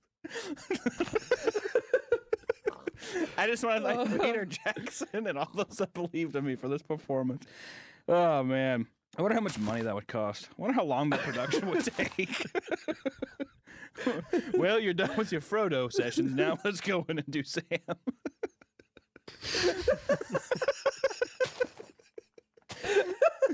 I wonder if they could make it to where they're like, well, it'd be way too ambitious to remake these castles and stuff. So we're just gonna base it in Manhattan, and we'll just use these sets from Manhattan. Actually, that'd be even worse, wouldn't it? Instead of like actually trying to like remake the movies into this fantasy thing, is they like readapt the movie to like a more modern times type deal. Like she like gets out of her Uber and she like finds the ring or something like that. Well, what would be the Mount Doom equivalent? Empire State Building. Has to return it to Sears. Empire State Building. Yeah. Some like popular landmark where people can be like, ooh, you know. It's got It's got to be foreign. It's got to be like the Eiffel Tower. You open up more room for like. Or it could be It's too expensive. It could be the ground. You just build a prop. It could be the Ground Zero. Ground Zero from the 9/11 thing in New York. Cast the ring into the memorial waterfall pool. My precious. It's like sitting there. Fucking Dunkin' Donut ads are going on in the background and shit like that. Yeah, you know what? When we went into this, I was against this, Hunter, but you've really sold me on it. I would genuinely buy tickets at the cinema to go watch that. There's just people walking around, like watching them. I would definitely buy the fantasy version. Like if they actually put effort into making something equivalent to the scale that was the original Lord of the Rings movies, but they made every Hobbit Melissa McCarthy, but they could even just get regular actors for the other ones, but all the Hobbits are Melissa McCarthy. That would be that I would actually buy tickets to that. But I mean, they could make that right now. They could just green screen her in. No. I mean, like redo it. You know, like you gotta not just green screen in. I mean, like I want her to be on set. I want to buy the Blu-ray when it's done, and she's just like, it was long days having to reshoot the scene 7 times because I was 7 different characters.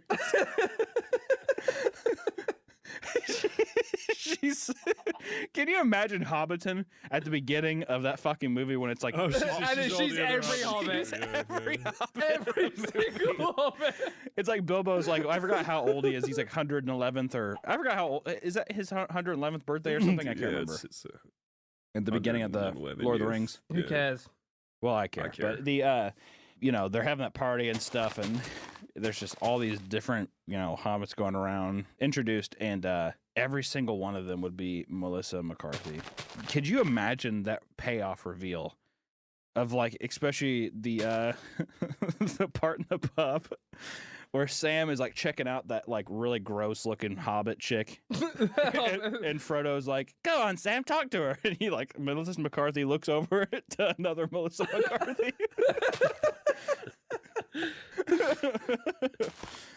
If I had big bodacious tits like a woman, I would grab them shits every day and I would do this. I'll grab them shits every day. I'd be like bam bam bam bam bam bam bam. Yeah, and I'd recreate the WAP music video in my house every day because I'd be that thick and juicy. But you're selling yourself short. You are thick and juicy. I think you should remake it now and upload it to YouTube. And put on a fucking golden thong. I would love that. I would put a oh God. I would put a massive cock insert into my tiny thong. You don't need to put a massive cock insert. You already got a massive cock. I've seen it. I would want a massive cock insert so that like when it folds up you can see it in the pants, but also like part of like the dildo thing like goes on the outsides of the panties or the thong. Right? So it's like you see part of my cock, but it's not all of it. because I want that to be like my boob reveal thing. So instead of like showing all of my dick, you just get to see like this coiled anaconda in my fucking pants, and you get to see a little bit of it. And that would be my your bit of dick root. Yeah, a little bit of dick root, a little bit of cock meat, a little bit of everything. Just try to like be comparable as much as I could. Dude, you could break the internet with that. Please fucking make it. It doesn't even need to be good. Just make an approximation. We'll help. We'll dedicate resources to make that happen. It's weird how these music videos just drop out of nowhere and just like fucking. It's just odd because like at this point I'd never even heard of these two people. You know what I mean? And apparently, like, dude, they I thought they were both Nicki Minaj. I thought one of them. I thought. I literally was. Is that Nicki Minaj or is that Nicki Minaj? I actually thought it was a Nicki Minaj music video because, like I said, the Anaconda video is very comparable. I even thought. It turns out it was Kylie Jenner. I thought that was like Demi Lovato. I am not up on my. I have no idea who was who or what's going on. It's just a whole new level, though. I think it really is like end of civilization type shit. Like I was saying, that the early Roman Republic wasn't making things like this, but by the end of the Empire, this was like par for the course, and that's where I feel like we're at. You guys have a bidet? Tom. Interesting story. At the height of COVID gate, I purchased one because of the fear of the toilet apocalypse, all the bog roll running out, and I never ended up fitting it because the bog roll never ran out. But I was very close. It's changed my life. Dude, I've heard so many people say that. Can I have yours? How much did you pay for it? Like fucking more than I care to admit on a podcast. It's still in the box, right? No, I rubbed it on my taint. Shit. You know it's in the box, yeah. Would you sell it for? Why'd you want it? 80%? Because I want one. Always wanted one. No, you didn't always want one. No, I was legitimately thinking about it before all this happened. Lies. Do you know how I know it's fucking lies? Because when I bought it, you're like, oh, that's a good idea. Yeah. Oh. Well, it's not constantly on my mind. Dom, Maybe pick a story. Maybe it should be. Pick a route with this. Pick a story. When did you... Hunter, when did you decide to spray your asshole? Dude, I sat there. Let me tell you something. I have to disclose something with the listeners and just with you guys. When I take a shit, it is so sloppy, so utterly disgusting that paper almost makes it worse. It's like smearing an oil painting with a fucking handkerchief. It's disgusting. The bidet. Dude, your diet is 90% Jack and Coke. What the fuck do you expect's gonna come out? Yeah, well, I'm not trying to blame anything. I'm saying this is on my own accord. I'm just letting you know the dirty deets of this whole situation. All right, okay. And the thing about it is that the bidet is this blissful machine that just high pressure shoots your asshole direct. I don't know how they do it. Shoot your asshole with water, and it's almost like a pair of just like after you put chapstick on your asshole or your lips. It has that nice like sheen clean of like, my lips are protected, they're moisturized, everything, and it's spotless, and you can even change the pressure if you want. You can get balls to the wall with it if you wanted to. Mine is at like this nice, I would say mine's at like a nice kind of like garden hose pressure, and it gets right up in there, straight shot. Is it something you like work up to? Like eventually you want to be on the high power setting, or are you just comfortable coasting? I think it's going to be a thing mostly just based on severity. You know what I mean? Like what kind of warfare we're facing here, because if I'm sitting how do you check? You can do you probe with a bit of okay, TP? first off, don't act like you don't know. Like when you have a bad shit, immediately, I usually every time I have a bad shit, I will verbally, like out loud, I will be like, "This ain't good." I'll say that like to myself when I'm sitting there on the toilet. Like I feel like a lot of people do that. They're like, "Oh shit," you have to physically say something because you're like, this is a mess. This whole situation's like a fucking slop bucket. None of this is good. And there's times where you take a shit and it's just so pleasant that I've said, I'm like, oh, okay. I've done that too. So I think it's just based on the severity of the poop, of the stink. You're a hairy man too. Not very. Do you shave back there, or do you Not just very. have to blast the forest? I'm not very hairy actually. Don't lie, we can see you. My head of hair has a lot of hair. I got a little beard. Really after that, not a lot, being honest. That's takes a long fascinating. it takes a long time for my cock and ball hair to really get out there, but it never gets too crazy. You know, I would say I have Dude, a very my ball hair is like virgin blonde. It is like platinum, and it's not a lot of coverage. So there's just these fucking wiry roots of platinum emerging from my nuts. one Does thing anybody have a lot of coverage? Is that a thing? Just Italians, I feel. I feel.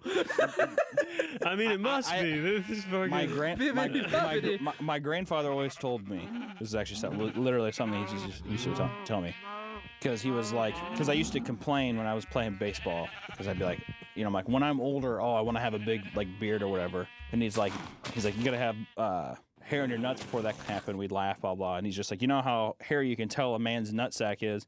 He's like, by the amount of hair on your knuckles. And he used to say that because there was this Italian Everyone coach check their knuckles on right now. Everybody checks. on our team, and his Nothing. hand and his finger hair were so dark, like it was like a chimp's hand. and he just like set in my mind. I know he did this on purpose to like make me think like maybe like I bet his balls are just covered in hair. Like holy shit. But no, I thankfully have that kind of like really gross ball hair where like weird long strands of hair, like one long hair comes out of my cock for some reason, and then my balls have like these nice wiry hairs that go through it, and it's like, and it's always a supreme delight, because then I get to wash my hair with shampoo and conditioner, and I just do the exact same thing to my balls, and I'm hoping that in time I'll have the same haircut on my balls that I do my actual head, and that's the ultimate guys, goal. That's the fantasy. Would you guys have hair grow up like your dick shaft? Only at the base.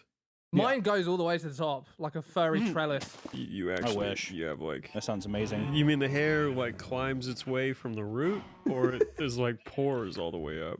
You know, So that's there's pores all the way up. That's like a cactus you're fucking your wife with. yeah, pretty much. No, If you ever, I would- ever shave it, I you would gotta rather like have the stubble. no, you trim it with scissors, like a gentleman. Yeah, but then you're not getting down to the pores, and you have like a little like cactus spike sticking out all the way up the shaft. No, it's only a cactus if you shave it.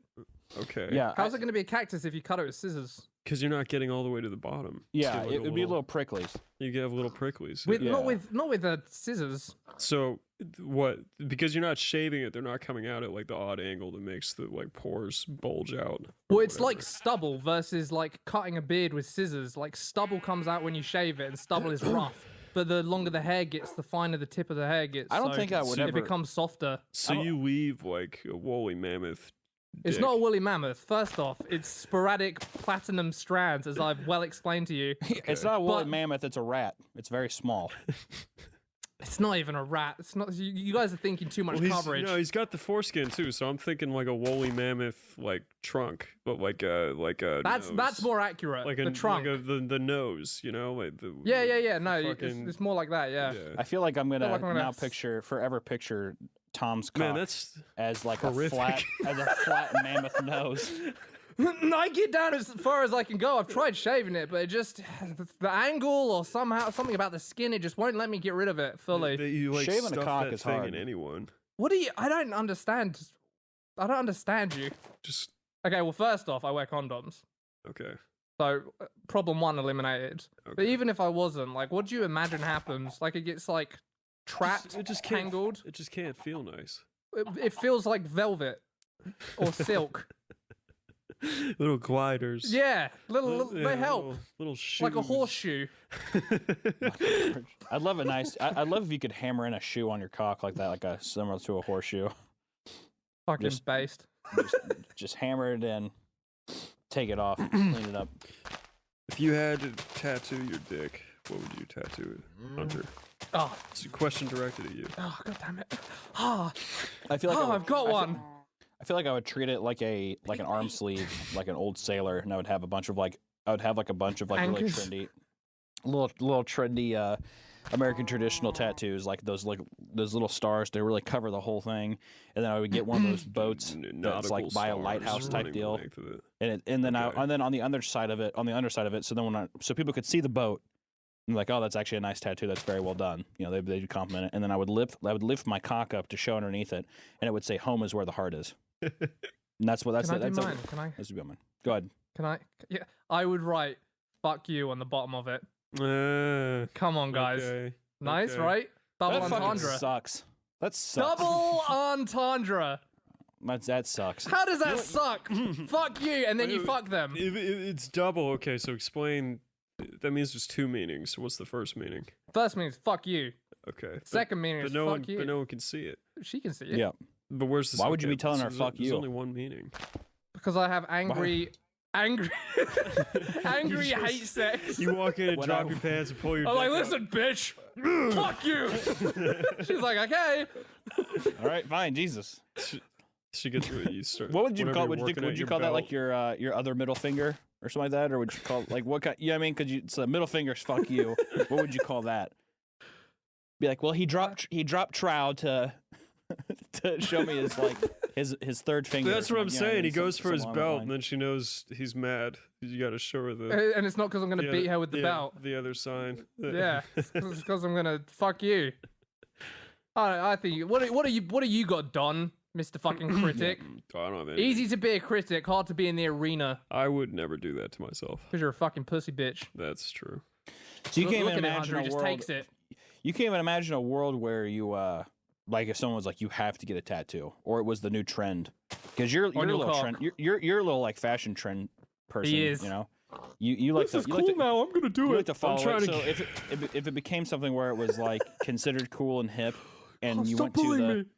and you went to the the tattoo parlor and you had your cock out and your pants around your ankles and he's like, what are we putting on this bad boy? What would you put on it?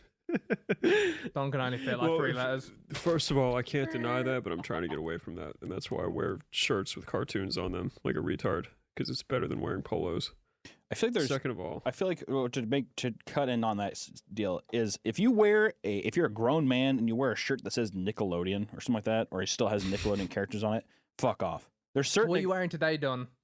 I'm wearing my Donald Duck shirt. It's one of my favorite shirts. I've had it for like 3 years. Is it like I like wearing Donald it- Duck it- shirts because I think it's clever. how's- Yeah, my it's double very- entendre it's is really very- dumb, but fucking Donald Duck. It's very Donald is clever. my name and I'm an animator.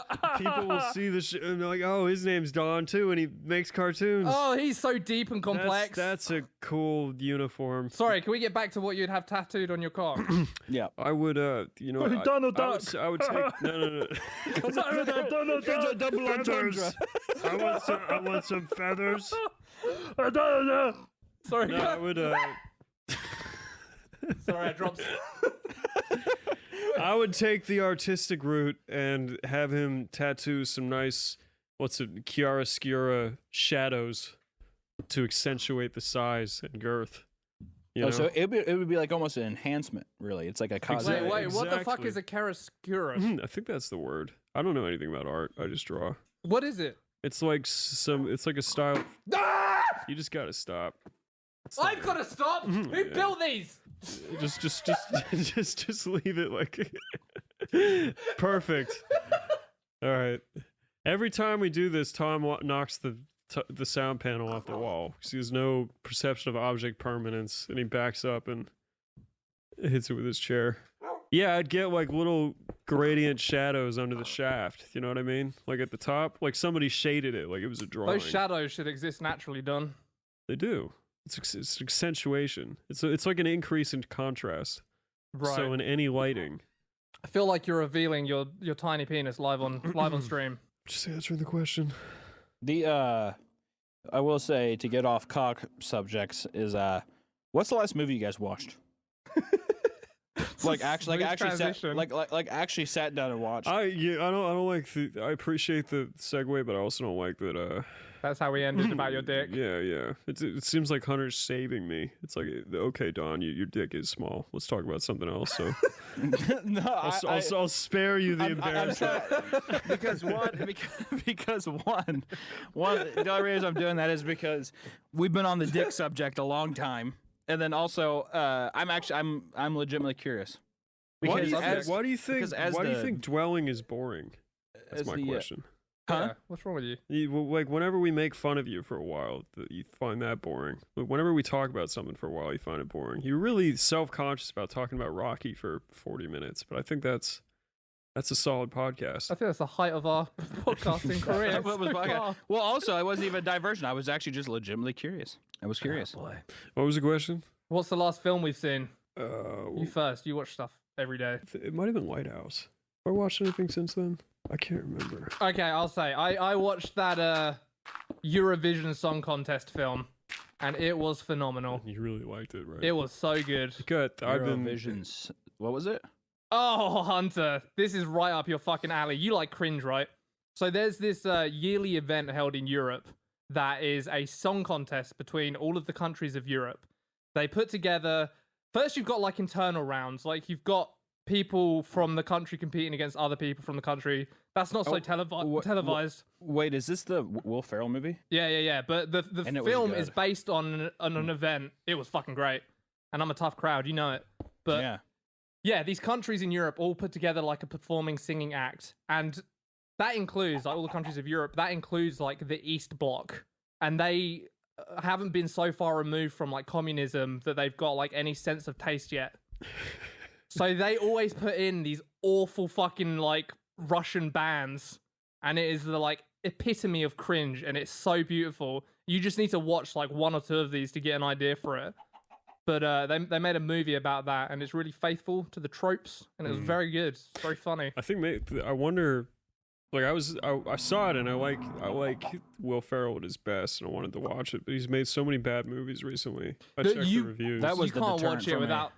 You can't watch it without the context of knowing what Eurovision is, because it won't be funny. I'll It'll have just to- seem I'll over the have to top. So watch maybe it, that's why I panned, because all the Americans didn't understand like what the Dude, deal is. Hunter, just pull up right now. Just put in like Yeah, I'm looking at it top. right now. Yeah. Top Eurovision. Like it is so bad, but so good. And oh, I forgot to even say, all the countries fucking vote about like who's the best, but there's so many like old rivalries and like history in Europe that it is completely biased voting. Like all of the Russians vote for all of the proto-Russians, and they vote, and like the fucking Swedes vote for the Finns, and the Finns vote for the Norwegians, and no one votes for the UK because we were so good at winning that we fucking dicked the world, and now everyone hates us, and so we come last every year. Even though we put forward some very good acts, in my opinion. Dude. No. No, they're awful. That's Isn't England- interesting. Isn't England one of the countries that does it ironically though? Like, aren't you? No, we would like to say that, but we really want it. We want it so much. And then the It's like crazy. the Does public anybody votes. do it ironically, or is that just like the joke at the end of the day when everything looks terrible? When we know we're gonna lose. Okay. We go into it knowing we're gonna lose, but we're still like we got to give it the good fight, chaps. Like we got to take down these fucking Franco cunts, and it never works because everyone hates us, and we're always like, "Come on, Ireland, yes, vote for England," and they never do. What Like, you're our people. Just leave it. what country is Will Ferrell and Amy Adams supposed to be representing? in Iceland, this?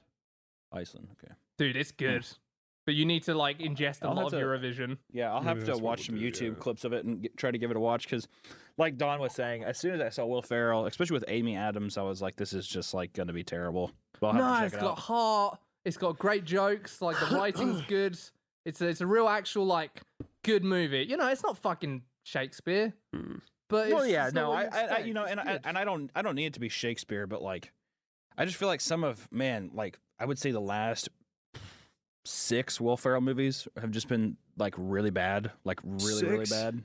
So I feel like that was Me- like the Well, how did you, just to get a barometer, how did you feel about Talladega Nights? I loved it. Yeah, it's fucking awesome. Yeah, right? that was like Step the Brothers. that was like obviously. the golden era of like Yeah, the John so C. Will Reilly. Ferrell with John C. Reilly's in that like Holmes movie. It's just such a fucking Terrible. letdown. I didn't watch it. I didn't even. Well, bother. I figured it that much because that was like their departure from Adam McKay and like the other like, you know, Talladega Nights, like Step Brothers teams that they used and stuff.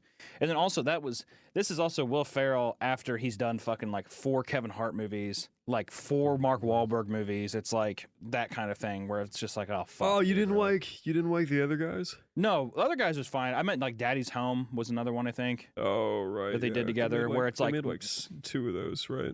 2 or 3 of those. Two of those and like or maybe 3 or something, but it's just about, you know, Well, I was never a diehard Will Ferrell guy, so maybe you guys are going to come at it from a different place.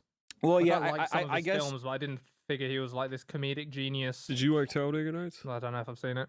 Or Oh, Step it's so Brothers? good. Robbie I didn't said like Step- Step Brothers. You didn't like Step Brothers? Step It is Brothers too retarded, man. I think Step Brothers definitely had that like random XD thing, but I think like maybe nostalgia, I still love it. But Talladega Nights is like actually legitimately just like a really fucking funny movie. What's It's- that? it's Is that so the one good. about ice skates? Through NASCAR. No, that's Blade of. That's Blades a of very Glory. bad one. Blades of Yeah, Glory. Blades of Glory, yeah. That one's terrible. John With- Heater is the Yeah, Napoleon twink. Dynamite guy. Yeah. Well, I mean, I think it may have just been at that age too, where I was just like, "Does that signature look familiar?" It's Randy Jackson from American Idol. I remember I was like, "Oh, I know who that is. That's hilarious." Well, you know what I mean? Nah, fuck you. It holds up. You should you should watch it. The only thing again that holds up for me today. in that movie is his brother. The only part of that movie where I still laugh really fucking hard is just his dickhead brother. It's like, or his actual biological brother, who's like the guy from Parks and Recs and shit. when he comes up in the treehouse and they punch him in the face. Yeah, And yeah. He pulls his shirt up and it's like The obviously obvious- a different actor. Yeah, Yeah, it's with, like so- oiled abs. I haven't had a carb since 2004. It's pretty good. Yeah, but Do you like Joe Dirt? yeah, and actually, you know what's funny about the movie is I feel like as I've gotten older, the more I enjoy it. Like, Yeah. upon like whenever I watched it when I was younger, I don't think I got a lot of the jokes, but I still, Yeah. but I still enjoyed it. But like now I'll rewatch it and I still enjoy it. Like I think it's like still like a good, like that's a good character movie. I don't think they should have made a sequel by any means, but I think that it's like it's a good movie. That was actually one of the movies I watched recently. My girlfriend, I watched that again a couple weeks ago. How'd you like it? I actually felt the same way. I enjoyed it more than I had before, probably because I haven't seen it in like 15 years or something. So Oh well, it's just older. Like I had the context, you know. Well, the reason I asked this question was because recently I watched one of my like old nostalgia movies that I was like, oh, I love that movie when I was a kid, and I wonder if it's gonna hold up. And I watched Kung Pao again, Oh wow. and that movie, I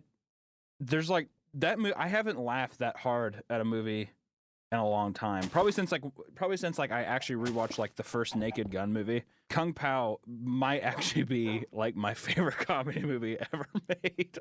I've seen Kung Pao. Yeah, I watched it so many times as a kid. Like, I wonder if it's ruined for me forever. Like, Well, I that's can what I probably thought, still too. remember the entire thing today. Yeah, So- that's I felt the same. I felt the same way of like I had the VHS or DVD back in the day, and I would just watch Yeah. it. I would watch like that and like Two Towers over and over again. That was one of those movies where you'd put it on like at a sleepover, and then you'd fall asleep, and like the menu music would loop all night Oh. while you're sleeping. You know. Ugh, The worst. painful, dude. Oh man. And Give me there were nights like quotes in it, you know, like Yeah. from all the like stupid characters and stuff, and that like leaches into your Very brain painful. while you're sleeping. Yeah. Yes. I don't know why they haven't made like why that was never like found out that it's like we should make our menu less obnoxious. Like I remember the Office always had the most annoying intro thing. So like back then I had the seasons on DVD or whatever, and I would like put them on before bed, and then I would be fucking woken up just to the fucking like loud ass theme song, and they would have like Office phone ringing and shit too. So it's like doo doo doo doo doo. It's like. Brr, brr. I'd wake up like fucking,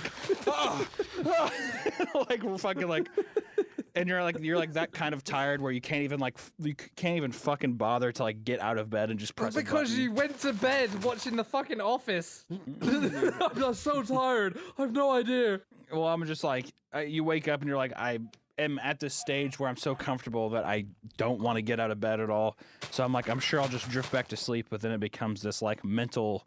This like mind trap of like you like sitting there being like I have to force myself up to turn this off. Because also another thing with about DVD players and stuff is that you always lose the remote. So every DVD player I've ever fucking had, I lose the remote to it. So I have to like get up and fucking press the thing. I never had the remote. That's so true. What is wrong with you people? You're like fucking toddlers.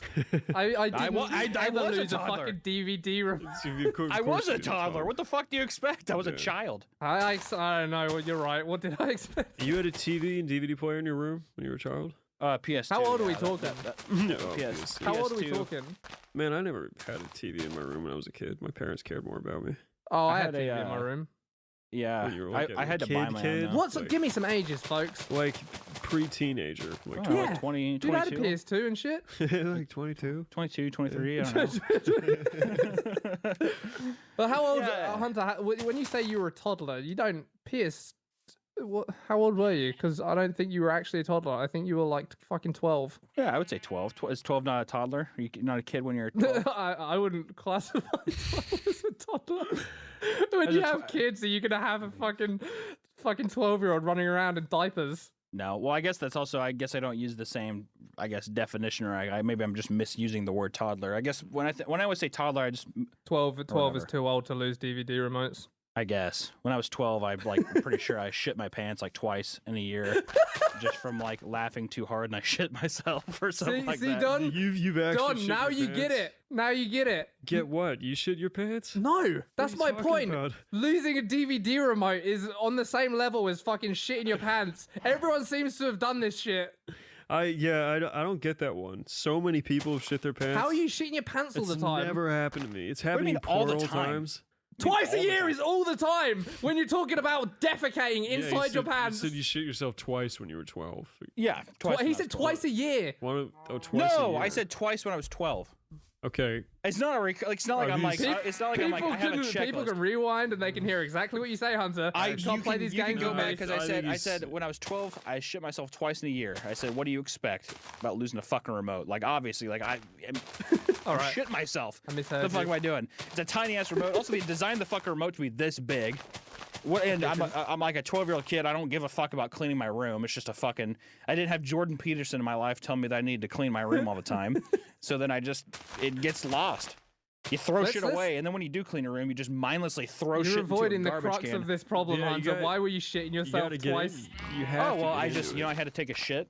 It was one of those things. My friend made me laugh, and I And just then? shit my pants. Yeah, How did he make you laugh? What was the joke? I can't remember. Well, That's I so don't not know. important. How do you not remember? Because That's it a was good probably question, though. just something really stupid of like probably an inside joke or something. Maybe it was you probably know, something really stupid. I feel like that would be a formative moment. You'd remember Maybe it was- everything. it was something pretty That's stupid. because it was. is a formative moment and he's lying. It was No. probably like a Ninja Turtles joke and you don't want to tell it. No, if it was a Ninja Turtles joke, I would gladly say it. It was probably honestly something back in the day that I thought was funny, like in terms Hunter, is it of, racist? I in feel like it's terms of, racist. maybe an inside joke or something. Yeah, it was probably something really funny about like black people. Like, I don't know. Yeah, black neighbors specifically. we found like- Yeah, where do you we were outside, I don't really In my remember friend's though, but- house, we were playing Spooky Ghost with his dad's white robes and stuff. I don't know what was going on, but no, it was probably just something stupid Then you where shit in the robes. yeah, shitty robes. We were all shitting our pants that day, but no, it was probably something where it's like your friends like make us like I don't know. Hunter's like, dad you gets develop- home and there's shit on his KKK room. you develop a, Again! Twice a fucking year! Are you kidding me? I've got a meeting tonight! it was probably something very stupid in the sense of like stupid as in like something so meaningless that it's like when you show your parents like a video, you're like, oh, this is funny, right? And they have no idea what the fuck you're laughing at. It's probably like that kind of thing. Okay, Of, like, so they probably just- who bore witness to it? Just your friend? Or did you yeah, tell him? or my group of friends. Oh yeah, You told yeah, him. proudly, absolutely proudly. Proudly.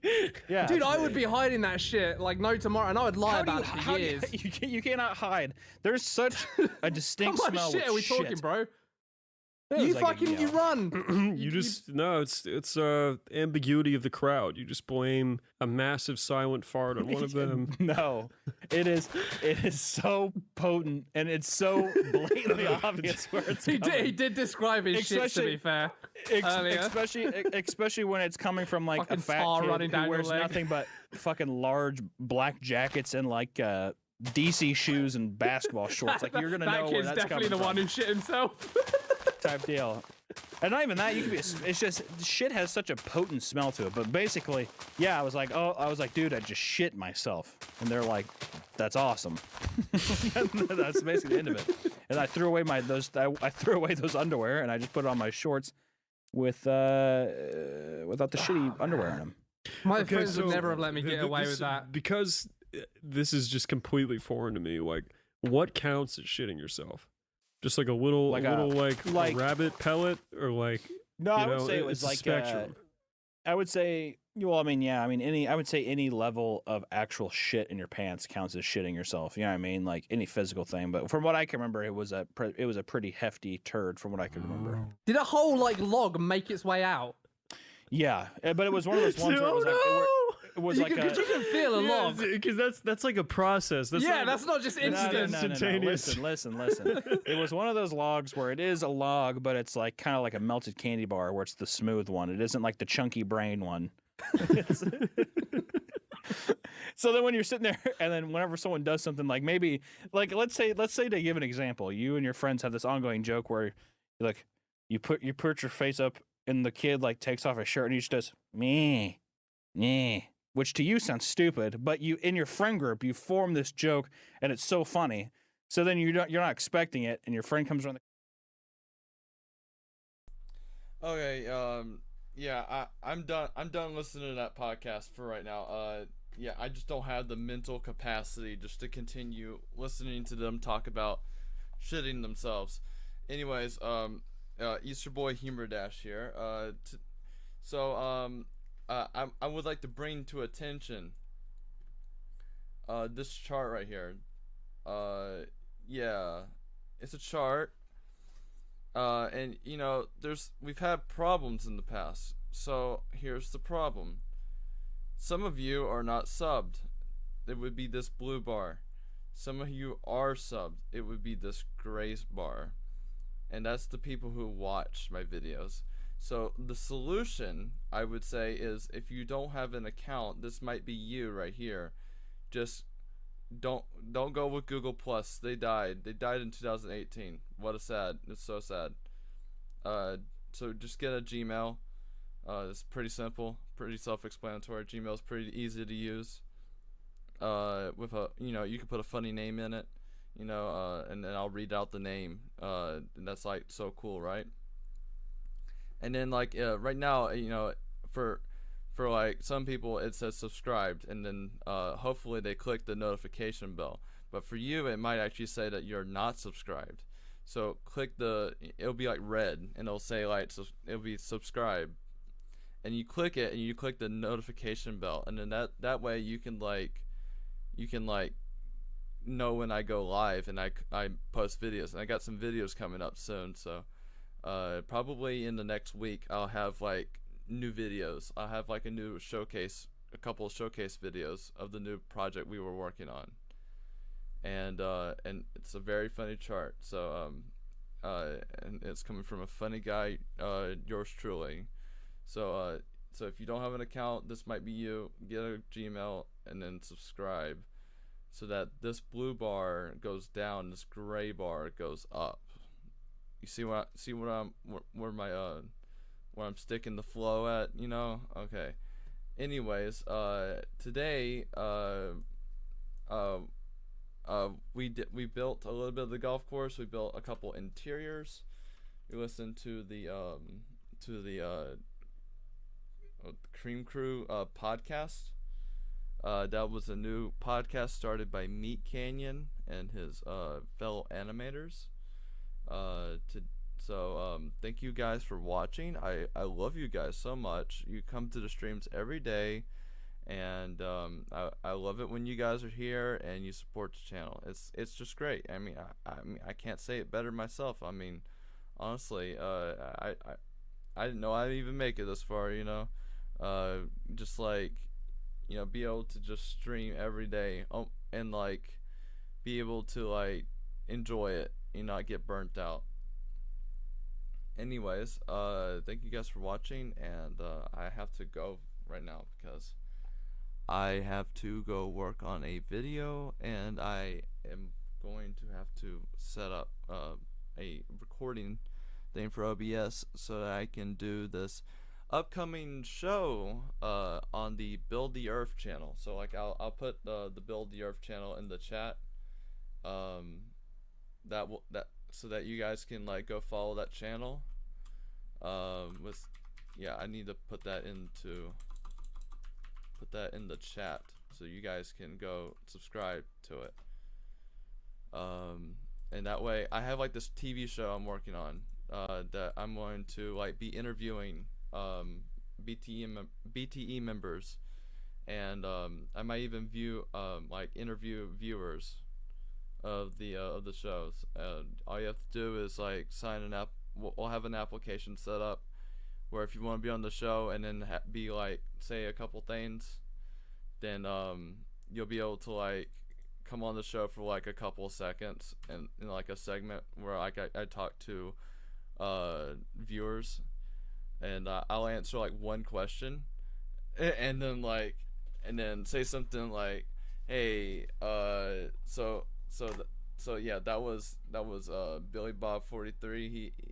He's pretty cool. Everybody go follow Billy Bob. Let's bring him back into chat. And then Billy Bob, you know, or just the person said, hey, yeah, I forgot to plug something. Here's my Instagram. And then you guys can just go follow his Instagram. That's just this viewer segment. We're just gonna do one viewer per segment. It's like a lottery system. And but the other part of the show is I interview a person from the YouTube group. I interview a staff member, but it's not like a real interview. It's more like a fake interview, like an Eric Andre skit, where like I bring him onto the set and then I just act weird, and and I have like a green screen in the background, and I have a mixer going on and whatnot. I'll try to cut them off and whatnot when we have a conversation. It's supposed to be really scuffed. And I'll have an opening thing where I have people in the voice chat, and I just tell everybody in the voice chat to unmute themselves and then scream for 30 seconds. And I'll lower the bitrate on the Discord audio. It's just like I do random stuff like this. I just do this stuff, and the video is going to span like 10 minutes. Or yeah, 10 minutes sounds like a good option. And I'm gonna have like a couple editors. I'm gonna partially edit it, most of it, oversee the editing. But yeah, go ahead and subscribe to that channel, and also subscribe to my channel, of course, because I love you guys. Thank you guys for watching, and that's it. That's all I have for today. Peace.